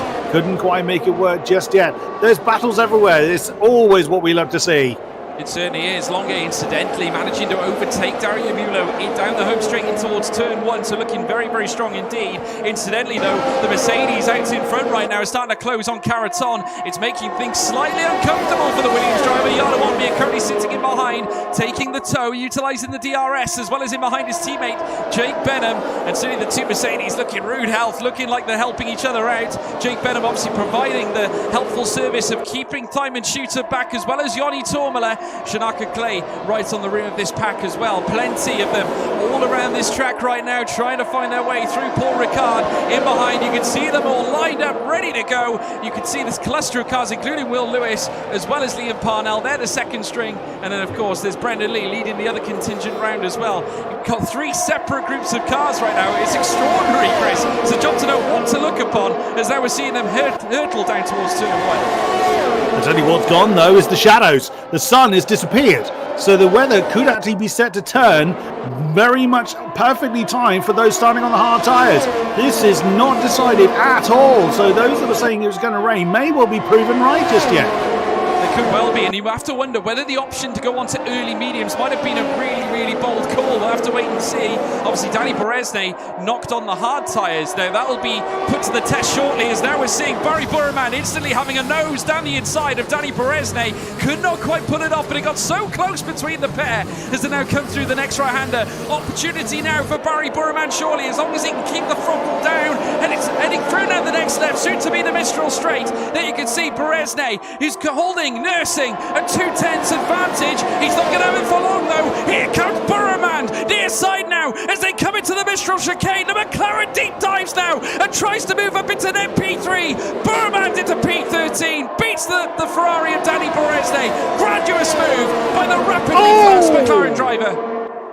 Trouble up front as Clay and Tormler have come together and coming through the bend door. Tormler still has just about managed to wrestle 5th position back from Clay. He tried to do the inside line coming through the Double du Basset, but didn't quite come off. They came together, but amazingly there was no spin. I thought Tormler was going to spin for sure, but no, he managed to keep his car under control and no change of position. Absolutely incredible stuff. Jana Wanmir has gained the lead of the race. He made the overtake, a fairly straightforward one coming into the chicane north on Alvaro Caraton. So I'm keeping an eye on the lead group. You're keeping an eye on the prospective lead group being led by Brendan Lee. Luke Smith is still lurking right behind him, isn't he, for currently in 12th position. What a fan. It's a great problem to have, isn't it, not knowing where to look? Well, absolutely. This is the difference between two strategies and which one's going to come out on top. Certainly considering the fact that the clouds now have come across, darkened the circuit. I tell you what, it's got all the aura of rainfall here at this moment, Chris. As now we're watching Brendan Lee coming through into Sector 2 proper very, very shortly. He's going to make his way out to the Saint-Éban bend into the Droit de Mistral Straight. As now you can see in behind Luke Smith trying to get closer and closer. He's bringing the gap in moment by moment. Will he try and move on Brendan Lee into the chicane? Not this time. He's going to be patient, maybe utilise the slipstream heading out of the chicane as long as he can get a nice exit as they make their way now down through towards what will be turn 10 at the Corbeil de Signé. Brendan Lee opted to defend to the inside, doesn't want that Alpine to come anywhere near, but I don't get the feeling that Luke Smith wants to make the move now in behind as well. We've got, I believe, is that Wilson Hughes? I'm not quite sure. Is it Yoni Tormala looking to try and make moves? Extraordinary season. It is Wilson Hughes trying to fight on Danny Beresne as they make their way through, as well as in behind. You can see the Beresne trying to hold on firm. Incredible motions, I think. I'm not sure quite what's happened there, but there certainly was some mix-ups going on into the Sector 3 part of the circuit. It looks like the sun's coming out again, so the weather turning may not actually happen at all. On board with Shanaka Clay, you could see the shadows have returned. So again, we don't know what the weather's going to do. Well, nobody knows what the weather's going to do. That's absolutely unbelievable stuff. So again, when the hard runners come into pit, their gamble on the weather may actually undo itself now. Oh, unreal. It could well do. Beresnay now is the victim. He's on hard tyres, and those on the mediums are starting to eat him up. Wilson Hughes has done it. So has Nicholas Longuet. He just overtook Beresnay coming into turn 1 and turn 2. So those tyres are starting to drag Beresnay down a little bit. The sunlight now coming back out, as you so rightly say, Chris. Now, what does this mean for those at the front? Jarno Opmeer has got Caraton on his rear once again as they head through in towards turn 10. Opmeer still holding on to that position. I get the feeling Caraton is just being patient again. Incidentally, Dario Mulo has got a 5-second penalty. We might have missed that earlier on, but Barry Burman now himself starting to close on Luke Smith. We've got a strung out battle going on here. Wilson Hughes is now at the mercy of Nicholas Longuet, who comes down the inside of the Signier corner, and as he does so, still wheel to wheel into the joint to Bousset. It's Red Bull v AlphaTauri. Which of them's going to come out better? It's still going to be those two at loggerheads, as now Wilson Hughes fights back, dueling here at Paul Ricard. It is Honda v Honda, Tauri v Red Bull. Certainly it's Wilson Hughes. Brilliant from the Scotsman. He holds on to P14. Great stuff there. This is exactly what we love to see. But if the sun is coming out, the rain is going to bypass. The one is going to hurt the most is Diamond Shooter. He started on the mediums. He started in last. He's up to third at the moment as Will Lewis now adds his name to the penalty board. Diamond Shooter is in no man's land. He needs to either pit now and go to the hards and hope the rain doesn't appear, or try and string out these mediums in the hope that it does rain. Oh, I would not want to be him right now. I tell you what, it's like a Rubik's Cube right now. No one knows how to solve it, but we'll have to wait and see. As you can now see, we're on lap 15 of 27, and as the time ticks over, so do the laps. We're running out of time here. Obviously, if rain is going to make an impact, it needs to come out sooner rather than later, certainly for a lot of these drivers. Nicholas Longuet still right on the rear of Wilson Hughes. He's going to maybe have another go, leading down towards the home stretch. You can see there Luke Smith having a little look on Brendan Lee, just maybe making a Ferrari driver think a little bit just about what that man's going to do, because certainly Luke Smith is not afraid to make the big moves, as now we can see them coming down towards the Signier corner yet again. You can still see them nose to tail in behind as well. Dario Mulo having a nose on Diamond Shooter as they come through Signier at turn 10, and you can see still wheel to wheel the two Ferrari engine users as they come on through. It's Beresnay who holds on to 16th spot. Amazing battling now happening in towards the deeper ends of this race. Absolutely incredible. Still no movement to the pit lane for the top pack. The Shooter's doing what he can, but I would think Diamond Shooter's tyres are going to be crying by now. The hard runners are probably going to be struggling a little bit as the race wears on. But Shooter's got to make a decision. He's got to do it soon. I suspect he doesn't want to run the hard tyres. Shanaka Clay lines up Johnny Tormala for 5th position, coming into the chicane. Oh, and the Aston Martin and the AlphaTauri nearly come together again, and with Shanaka Clay just bowed out at the right time and holds on to 6th position. Certainly does. Daniel Iadan also on the end of a move from Louis Welch. He's now down into P10, I think, or he at least got close. I think he might have challenged, but getting close between the pair, that's for sure. Barry Burman also getting closer to Luke Smith. The grid now getting very, very close indeed. Jake Benner moves up into P3 ahead of Diamond Shooter, or holds on to his position ahead of Diamond Shooter, with Jarno Opmeer still leading this race. Half a second the deficit between him and Caraton, but you can see now the deficit's coming down. Brendan Lee trying to do something here as now Luke Smith goes into the P11 position, or the net lead of the race. He gets ahead of Ferrari's Brendan Lee, and now Lee is going to look to maybe come back again, but Barry Burman hopped on his tail. We could see a 3-wide affair here as they head into the next right-hander at the Corbe de Signier bend. Coming through, in comes Brendan Lee, looks down the inside, but so does Barry Burman around the outside. The McLaren looks to try and battle against the two-time F1 Esports World Champion. Of course, he's done it with Mercedes on 2 occasions, looking to do it with Ferrari, but here he's going to make a statement of intent. There is Barry Burman getting so close, and you'd expect these two to duel it right to the end. Oh, absolutely they are. And again, the McLaren just showing his nose, trying to ruffle the feathers of the Ferrari ahead. Brendan Lee gets DRS, and Luke Smith almost 0.8 of a second of a gap between himself and the Ferrari as they cross the line. What incredible pace from the youngster. Again, he could be in a race-winning position if he's able to give the pace to Barman. Oh, had to catch the tail of the car coming out of the Valerie S's. He's pushing as hard as he can to get his car ahead of Brendan Lee at the moment. Don't push it too hard. That car will not hang on forever. Johnny Tormala is now getting past Diamond Shooter. Diamond Shooter's tyres are done. He's got no answers to anybody at the moment. He hasn't got the drive he had before. Now he's going to start plummeting through the field. which he's going to have to make the decision. I think he's hanging on for softs because now that the rain seems non-existent, I can only assume he's pressing on for softs. Why he's extending the stint some on.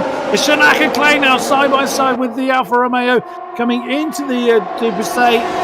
And almost side by side with Johnny Tormer again, as Louis Wedge and Daniele had have an argument for 9th. Emilio and Beresne have an argument for 16th. Brendan Lee and Berryman having an argument for 12th. I can't say that the action quick enough, let alone look at it. As Berryman's gone off the road, he's pushing so hard. Absolutely, Burman literally trying to find every answer possible against Brendan Lee, but Lee doing the very best he can to hold on to P12, and he's done just that, still retaining a half a second deficit between him and Luke Smith, which is all the important, needs to stay in DRS, as now we're seeing Longay coming through as well, past Wilson Hughes, and this time he gets it done, but still right to the rear is Wilson Hughes. Will he challenge again heading in towards turn 1? Not for this time, to say the least, but Nicholas Longay, what a move indeed, gets it done, finally beats past Wilson Hughes. But now we've got to look at Barry Burman, because he has been hovering all over the rear wing of that prancing horse right now as they make their way through on lap 18 of 27, the final 9 laps of this extraordinary race, or 10 laps if you want to call it that. They come through now in towards sector 2 proper. Still the net leader of the race is Luke Smith. Danny Elliott Dan now has gone ahead of Louis Welsh as they head down towards the Mistral Straight again. There you can see Barry Burman locked on the rear wing of that man Brendan Lee again. There you can see Luke Smith leading them in towards the Mistral chicane. The delta time now coming down as now we see Shanaka Clay battling now down the inside of Yoni Tormala. These two F1 esports drivers certainly know how to fight, and Shanaka Clay, championship leader, holds on to 4th place, gets ahead of Tormala, and that's the way you do it. That is the way you do it. Thymus Shooter has indeed gone on to soft tyres. Now he's going to be a bit of a guinea pig for the front guys. It's now Shooter is in the middle of nowhere. They can press on to his heart's content as long as his tyres can last. Tormala is in, so he's following suit and getting rid of those hard tyres. The rain is not going to appear, it would seem. Yeah, the clouds are dissipating. We can ignore that now as the track is going to stay dry. So this is really telling, but I'm still keeping on. Luke Smith is just doing an incredible job of fending off all the pressure behind. He did have that 7/10 gap. That gap has gone between himself and Brendan Lee, but you can never look away long from Barry Borman. I'm still smiling from that move from Nicholas Longay on Wilson Hughes a lap ago. You know, this win could be anybody's in that pack at the moment.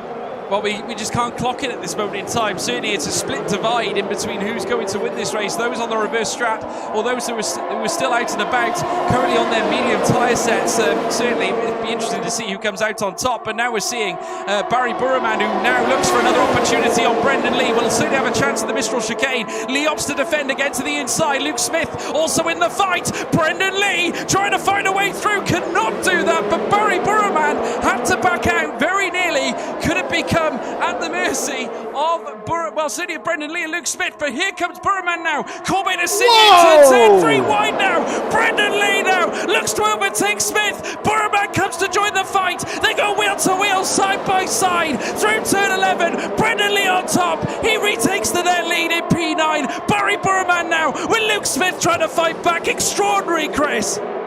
Longay as well, now on the outside line of Luke Smith. He can barely get the words out quick enough. My gob is all still, my jaw is still on the floor from the move that Berman just did. Here comes Longay now, trying to get the outside manoeuvre on Luke Smith. He was in that same place. He managed to nail Wilson Hughes only a lap ago, and Longay just couldn't quite do it. Berman, what on earth? Take a bow, sir. That was a fantastic move. 3 wide coming through the Corbett to seniors. Excuse me? That was absolutely incredible. Well, it's the great Sanny used to say, you go for the gap, and he certainly went for it. There was a chink in the armour there on the exit of the Mistral chicane, heading down towards the Corbett de Signé at turn 10. And now Luke Smith, who certainly, he's come off third best in that occasion. He's now dropped 2 places with Barry Burman and Brendan Lee frog leaping him ahead, and certainly Brendan Lee now holds on to 9th place, but he's still got Barry Burman right in behind him here, and certainly if I'm Brendan Lee, I'm going to be looking in my mirrors and seeing that blazing orange lit up across those wings right now as they now make their way down through towards turn 10 again. Luke Smith once again on the rear, this time of Burman, surely not 3 wide for the second time as they make their way through turn 10. Luke Smith goes down the middle, can he find a way through? But Burman now, Burman late on the brakes into turn 11. Wow, exquisite, extraordinary, brilliant and abundance is Barry Burman, who now moves up into P9 with Brendan Lee behind, and here comes Nicholas Longay. How the hell did Borman slow that down? That was an incredible manoeuvre. Still side by side, Luke Smith and Nicholas Longay. Luke Smith on the inside line. Can the Alpine wrestle that position back from Nicholas Longay? Still side by side. Neither of them are going to give up. You dare not blink. And their positions are changing. Move from Borman probably caught Brendan Lee out. And Nicholas Longay has managed to secure the position by the time they come through turn 1. I think those on the alternate strategy have had it. They relied on the rain to come. There's not going to be enough time for them to recover lost ground, even on those soft tyres. This is a straight fight, in my opinion, between Barrowman, Lee, Longay and Smith. Yeah, it's absolutely exquisite. Absolutely exquisite, folks. Incredible, sensational. This is exactly what PSGL's all about. Staunch battling between the best in the world. As now we see Luke Smith once again at the mercy this time of Wilson Hughes. The AlphaTauri looking to come and join in the fun. As then they come into the Mistral chicane. Late on the brakes from Wilson Hughes. Gets in front of the Alpine of Luke Smith. Painful couple of laps here for the Alpine. As now Dario Yamulo looks to come in on the fun as well. As they make their way down towards turn 10 again. Wilson Hughes looks to defend to the inside. Here comes Yamulo. P10 he gets. Luke Smith relegated to P11 spot. Oh my days, it's still not done. Absolutely unreal. Benham comes into the pits now. Shanaka Clay opting to continue. I think he's running them too long. Parnell the same. I think now's the time to get rid of those hard tyres. Will Lewis has come in. Haddad has continued. I don't see what they're hoping to gain by continuing to run those hard tyres, but they've made a decision they're now going to stick to it. But my goodness me, it's just impossible to know. Now, where is Emilio? Oh, Emilio's in trouble. He's fallen down to 12th. He's had a terrible run from that final exit. He certainly has indeed. Weigang now moving up into P11. In behind, you can see there that Jake Benham falling down the order as well. He's looking to box. And now Barry Burman's in 4th place. Now, the key thing here is how is Jarno going to react? He's down into 13th. This was not in the plan, but certainly on soft tyres, he's going to have to go. Remember Australia last season, folks, or certainly the first season. It was incredible to see him move his way from the back of the grid. Remember, he did a last to a P3 podium in one of the most exhilarating races we have ever seen in league racing history, and certainly Jarno Watmere now is going to go again. Soft tyres are quiet here for the Flying Dutchman, makes his way down towards the Mistral chicane. The Mercedes up into P12 ahead of fellow Veloce Manthheim and Shooter, and now he's going to get a burst of pace on. Next on his list, Simon Weigang. Beresnay's just gone and done an outside manoeuvre on Luke Smith coming through the chicane Nord. Don't discount the second Ferrari yet. He's not done and dusted. My goodness me. Longay right with Brendan Lee. These two have crossed swords for absolutely years on every Formula One stage you can think of. Clay has come in. Surely Parnell's going to do the same. No, Liam Parnell's opted to continue along with Haddad. Emilio has now got his name on the penalty board. There will be I'll try that sentence again. There will be positions decided by penalties. There always are, unfortunately. Such is the nature of how hard you've got to push. But Jarno Watmere has caught the back of Dario Emilio now, so he's now getting involved in the pack ahead of him. So the alternative strategy guys may not be out of it yet. I thought they'd be done and dusted, but their soft tyres are very, very fresh. And everyone ahead of them should be easy pickings. Here he goes. He's going to take Emilio before he even gets down to Virata Hotel. Don't discount the me of little faith. Don't discount the alternate strategy guys just yet. No, not at all. Jarno Watmere flying. This is why he is the Flying Dutchman. We've seen it on so many occasions. And the exit speed now onto the Mistral straight. He'll open up the door on Luke Smith. They're looking on now at Alpine as the Mercedes shoots on by down the inside. And Jarno Watmere now takes P8 here in the race. The gap between him and Glory is separated by a mere what can only be 9 9 seconds. You can see there Barry Burman, technically net leader of this Grand Prix. Brendan Lee in behind as well, but Jarno Opmeer with only a mere 4 laps remaining. He is on fast, soft tyres. The journey starts here, folks. The battle starts here. Plenty of time to upset this result. Oh my God, this has just been non-stop all race long. Is what we love here at PSGL F1. Parnell and Haddad are still circulating. Why? I don't get their strategy, but never mind about that. Look at this group that follows them. Borman, Lee, Longe, Hughes, Opmeer out of nowhere just springs one on Beresnay. Smith is still there. Carrington is now in there now. Here comes Opmeer again. He's going to nail Wilson Hughes as if he's standing still. Opmeer absolutely flying. Benham now gets the fastest lap. Cannot say the sentence is fast enough for the action that we're seeing.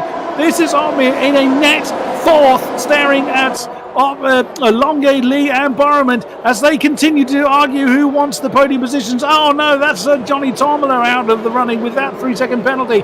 Oh my goodness me, all bets are off at this point as Longe's gone a bit too deep, going out of the final turn before the Mistral Shade, to say, and that's easy picking for Opmeer before they've even got DRS open. Oh, no. Is he going? Surely he's not going to try and size up the Ferrari. No, not quite. Slips behind Brendan Lee. We got an EGO crash report. I do apologise, folks. We've lost the lobby. I do apologise. This is extraordinary. I'll carry on I'm still in there, so I'll carry on doing a race report at the moment as Jarno Opmeer has already nailed Brendan Lee coming into the Curva de Sines. He's now sizing up Borman as they're coming into the Doubly de Blassa. Oh my goodness, he's actually got him on the inside line. The McLaren was tiny bit too wide, and the Mercedes did not need a second invitation on that one. Now up into 3rd position, bearing in mind the top 2 still have to pit. Carrington has just gotten ahead of Beresnay as Smith is side by side with Benham.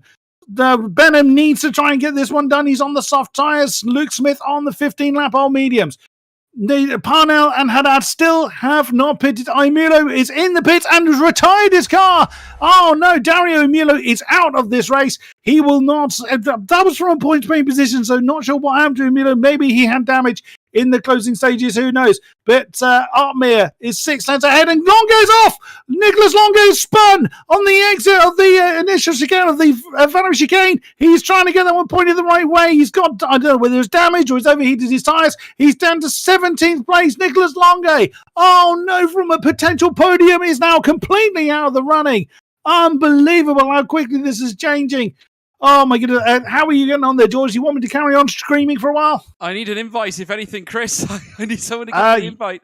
Yeah, righto. A little bit at the moment. I don't think I don't have you on my list, I don't think, so I'm not going to be able to do it. Oh no.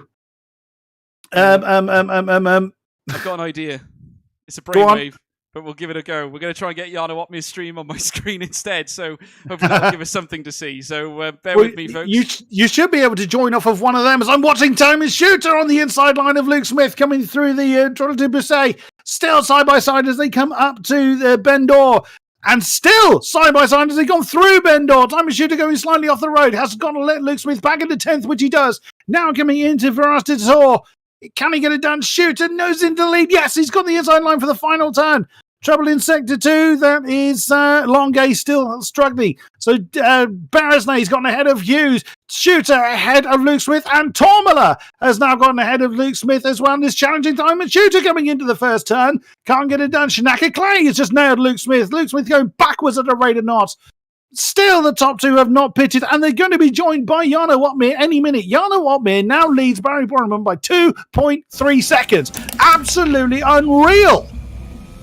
Well, we're now watching Jarno Opmeer. I'm actually running on board, and this is totally extraordinary, folks. Totally unfathomable. But he is currently on soft tyres and trying to bridge the gap between him and Daniele Haddad right now. You can see him in the bottom right-hand corner. Look how composed he certainly is. This is probably the best thing we can bring you right now at this point, folks. Don't really have anything else to sort of give you a feed right now. I have not got access to the lobby and can't get on board with it. So we're going to keep an eye on Jarno Opmeer with a mere 2 laps left to go. And with Liam Parnell...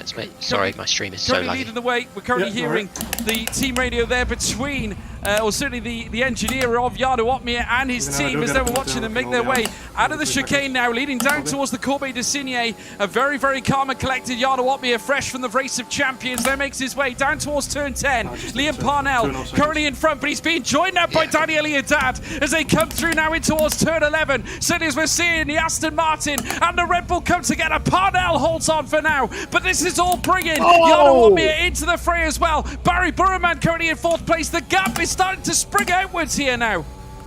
Brendan Lee and Alvaro Carrington side by side through the final turn. Carrington rather pushed Brendan Lee off, and Brendan's trying to defend with all the moves, and they come together again coming into the first turn. And Carrington spun! Alvaro Carrington has spun. Brendan Lee's now got a time penalty. Benham is going to be on the podium at this rate. Oh my goodness me, it's unreal. Where has Carrington reappeared in 12th? Alvaro Carrington has reappeared in 12th position, but Jarno Opmeer is just dancing off into the sunset. We're on the final lap, and unbelievably, the clouds have reappeared.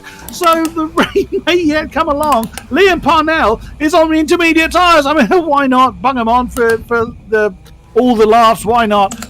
Unbelievable. So Borman has fended with Brendan Lee. Oh no, Brendan Lee and Borman have come together, both of them spinning off into the sunset at the chicane. Oh my goodness, this race is not decided whatsoever. So Jarno Opmeer is going to be a Mercedes 1-2. This is extraordinary. Jake Benham with the almighty fight backs. Jarno Opmeer himself is now making his way out of the chicane now, bombing down towards turn 10. And Opmeer currently sitting in P1. Currently now we're seeing a double Mercedes header at the top end with Danny Beresne in P4. P3, sorry, with Shinaka Clay P4. They're coming through now. Jarno Opmeer around the next right-hander now, making his way through turn 11. He is going to take the next left now. This has been a masterclass of all masterclasses, an alternate strategy that came off and was pulled off into fruition. Genius in abundance. He's done it before. He has gone better again. His first race win surely of the season. He comes around turn 15, makes his way across the DRS line. Jarno Opmeer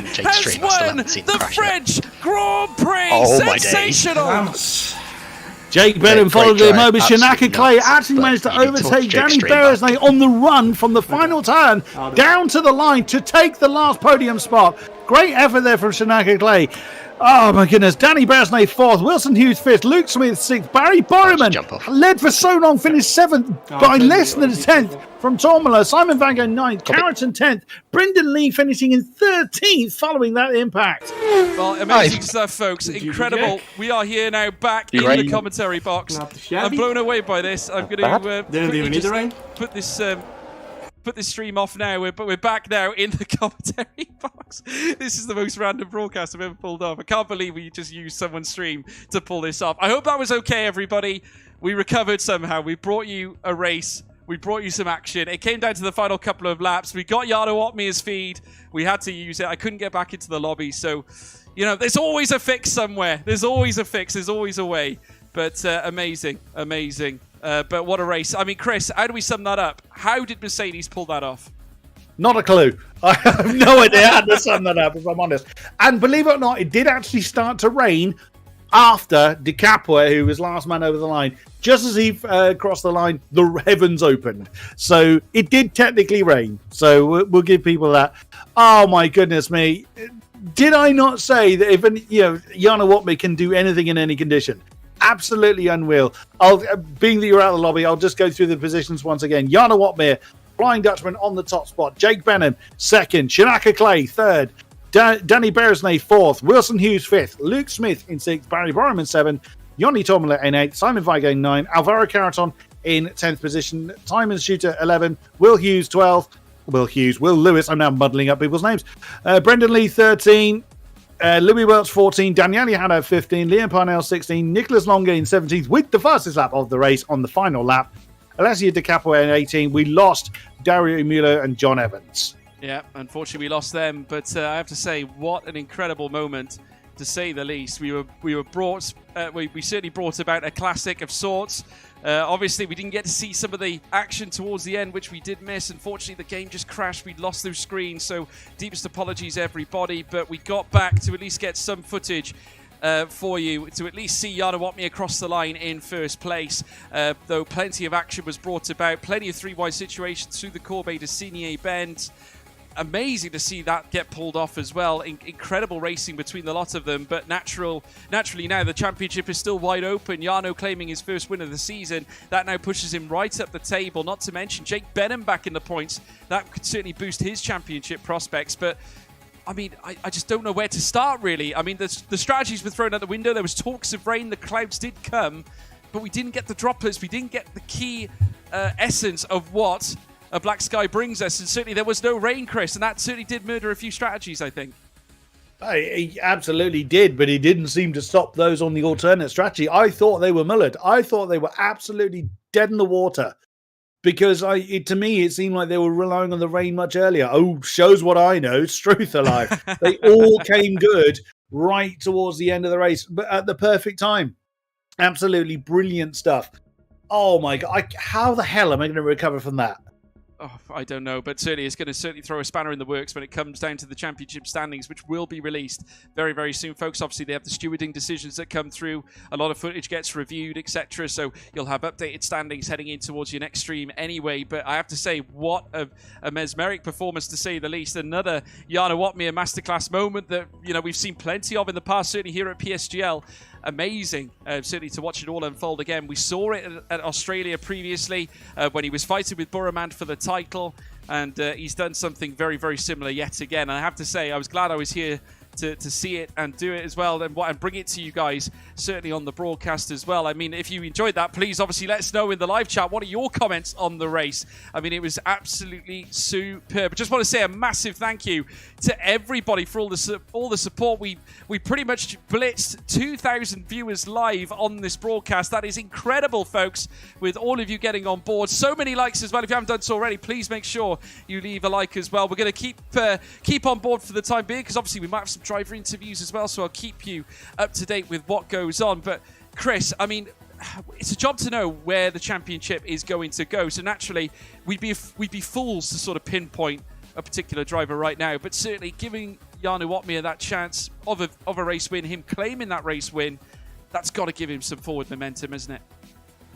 It's not like he needs a confidence boost, is it? I mean, no, he must be absolutely riding high off of that. But look at the performances we had from pretty much everybody in that alternate strategy group. They didn't give up, even when it looking like it wasn't going their way. Absolutely great stuff. We saw some great racing. We saw some spectacular spins as well. Oh my goodness, it's impossible to call. And yeah, this is what I love about this tier in PSGL. You cannot just say, oh, well, this person's in the championship, they're going to win it hands down. It's going to take to the final lap of the final race. That's what I love. Yeah, 100%. And it certainly will be played out like that. We have had no less than 4 different winners at the start of this season, folks. Isn't that incredible, Chris? 4 different winners. Never before seen in PSGL at the top tier of PC. We have got, since the start of the race, Barry Burrman claimed his first win of the season at Portimao. That was followed up by Shanaka Clay claiming his first win at Silverstone. After that, we did, of course, have Simon Shooter getting the win at Monaco. And now Jarno Watmir has claimed the win here at France. 4 different winners for the start of this season. Amazing. And that is going to certainly pay dividends to the rest of the championship. After today, next up, Hungaroring. And that is going to be a spicy affair. Monaco without walls, they say. So that, again, could throw up some thrills and spills. And we have been known, Chris, to see a lot of wet weather at those races. That is very true.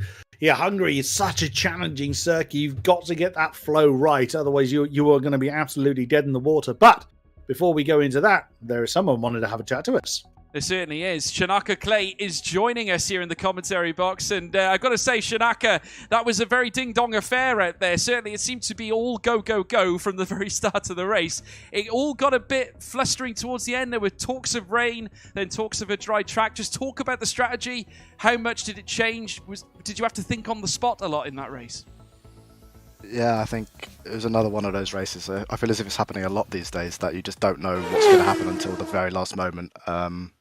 And I tried to hang it out as much as I could, because as far as I was concerned, my race was finished if the rain didn't come. And I came out like 16th when I eventually gave in. I gave myself like 5 laps at the end. So very fresh softs to get me to the end with no difficulty. And everyone, it's like the Red Sea. Like it just parted, and there were cars flying each other way. It was absolutely mental. I don't know how I even got to P3. I don't remember making that many overtakes or anything, but it was absolutely mental. I don't even know what happened with like Bari and Brendan on the last lap. I haven't even seen it. I just saw a flash in my peripheral, so I'll need to look back at that. But what a crazy race once again, guys. No, it seriously was. I mean, certainly myself and Chris were absolutely mind blown at some of the moves that were being made. Everyone was looking for an advantage. It was a job to know which strategy was going to come out on top. We obviously came out of last year with Freddie Rasmussen taking it, leading it from the front, and pretty much using the soft tyre strategy. There seem to be a lot more drivers, though, opting for the alternate strat this time out. Now, is that a conceited effort? Is it of the general opinion that the alternate strat is the better one at France? Generally, yes. Like the only reason Freddie's strategy worked last time is obviously he's a great driver. He's very quick and he can keep the pace in those tyres a bit better. But it was mainly because he had like 9 medium runners around him. Like everyone that in that race went through Q2 on the mediums. He could just sort of tag on, take the undercut on mediums, and sort of get to the end before the soft runners could catch him. Obviously, that didn't happen today as the top 10 went through on softs, so it was a little bit more of a traditional race. But in a traditional race, we would have started on mediums and not hards. But I think everyone chose hards because there was a chance of the rain coming in the end, which it never did. So realistically, that cost us time rather than helping us in the end. No, absolutely. I mean, certainly for yourself, you were right in the middle of the scrap. I mean, I just want to talk about your start to the season because it's been extraordinary. I mean, you were leading the championship heading into this race, and you're still very much in the thick of the action. 4 different winners, as I alluded to earlier, now at the very start of PSGL in PCF1. The very first time we've actually seen that, and that just goes to show, I think, how competitive this grid is this season. But what are your thoughts now at this moment in time? Because whereas in the past we could look at some key dangers at the start of a championship, nowadays, is it the case that everyone is a big main danger nowadays? That's the thing. I mean, we have a grid in these last couple of seasons, even like going back to the end of the last game. These are the strongest grids like that league racing has ever seen. Like nearly a full F1 esports grid. Anyone can win any race. It's never a given. Obviously, you have the favourites like Bari, like Jarno, who are absolutely relentless in terms of consistency. But the way these races are going, there's no way you can predict what's going to happen. So you always have to keep your eyes open and just never give up really until the end, and hopefully it can go your way. Absolutely. Well, I'm going to throw it over to Chris now. Chris, have you got any questions for Mr. Clay yourself? Oh my goodness me! Did you feel any additional pressure on your shoulders, bearing in mind where you sit in the championship at the moment? Are you kind of looking at the others around you thinking, how the hell am I going to keep them behind? Does that even enter your head? What goes through your mind coming into this race? Well, I mean, coming into the race, nothing really changed. Like our pace wasn't looking good, so we had the clarity of mind to go for a different strategy. Maybe slightly altered what I wanted to do at the end of the race, like in terms of trying to stick it out, maybe see some rain and pit straight to the inters if we were going to have a chance to win the race. But I just come into every race one by one, enjoy it. Like I said before the season, I'm just doing league racing for fun. If you can pick up wins and good results along the way, that's a bonus really. So I just come have fun and just hope for the best really. Cool as a cucumber. How about that? Brilliant stuff. Thank you, Shinaka. Thank you, man. Wonderful. And that's Shinaka Clay, everybody. Obviously a tremendous performance here today, scrapping it out with the best of them. It was a very mixed bag of results, to say the least. Obviously, we're just going to see if we get someone else to join us as well. It certainly has been an exhilarating broadcast. We've witnessed so many different big names here tonight at PSGL, and certainly one of the most competitive grids we have ever seen in history. And obviously, looking ahead to Hungaroring, Chris, what are your thoughts heading into that race? Obviously, I can't imagine we'll be back in the commentary box for next week, but you never know. But obviously, Hungaroring certainly does present itself with its own challenges. I did say allude to Monaco without walls. You've got to be really clever when cornering and certainly applying the throttle as well. So easy to get oversteer and understeer at different points of the track. As I said, wet weather and conditions can vary as well, ever so vastly at Hungaroring. What are your thoughts? Who do you think that track's going to favour the most?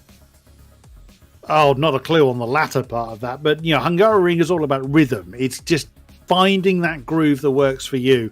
It's going to be who's going to be most adaptable. But you're always going to have someone that is just going to throw you out of that rhythm, get that move done at a place you don't expect it. And you've got to at Hungaroring. Is an absolute pig for the most part to overtake at. So it's going to be those that are really good at thinking very much on their feet and not improvising per se, but being able to react very, very well to breaks in that kind of rhythm. As to who that suits, not a clue, is my honest opinion. With how the fact, like you said earlier, George, we've had 4 different winners from 4 different races, and the championship is just absolutely wide open. But whoever it's going to be, I'm very much looking forward to it. Next week is a break week, so it is 2 weeks when we return to the Hungaroring, and it will be the longest 2 weeks you can expect. It certainly will be, folks, so you're going to have to bear with us. It will be for another week until we're back live here for the Hungarian Grand Prix, but amazing to say the least, and it's been a pleasure having each and every one of you join us, and obviously it's a pleasure for me to be back, certainly here at PSGL. I didn't get the feeling we could say goodbye properly last time, but I'm here.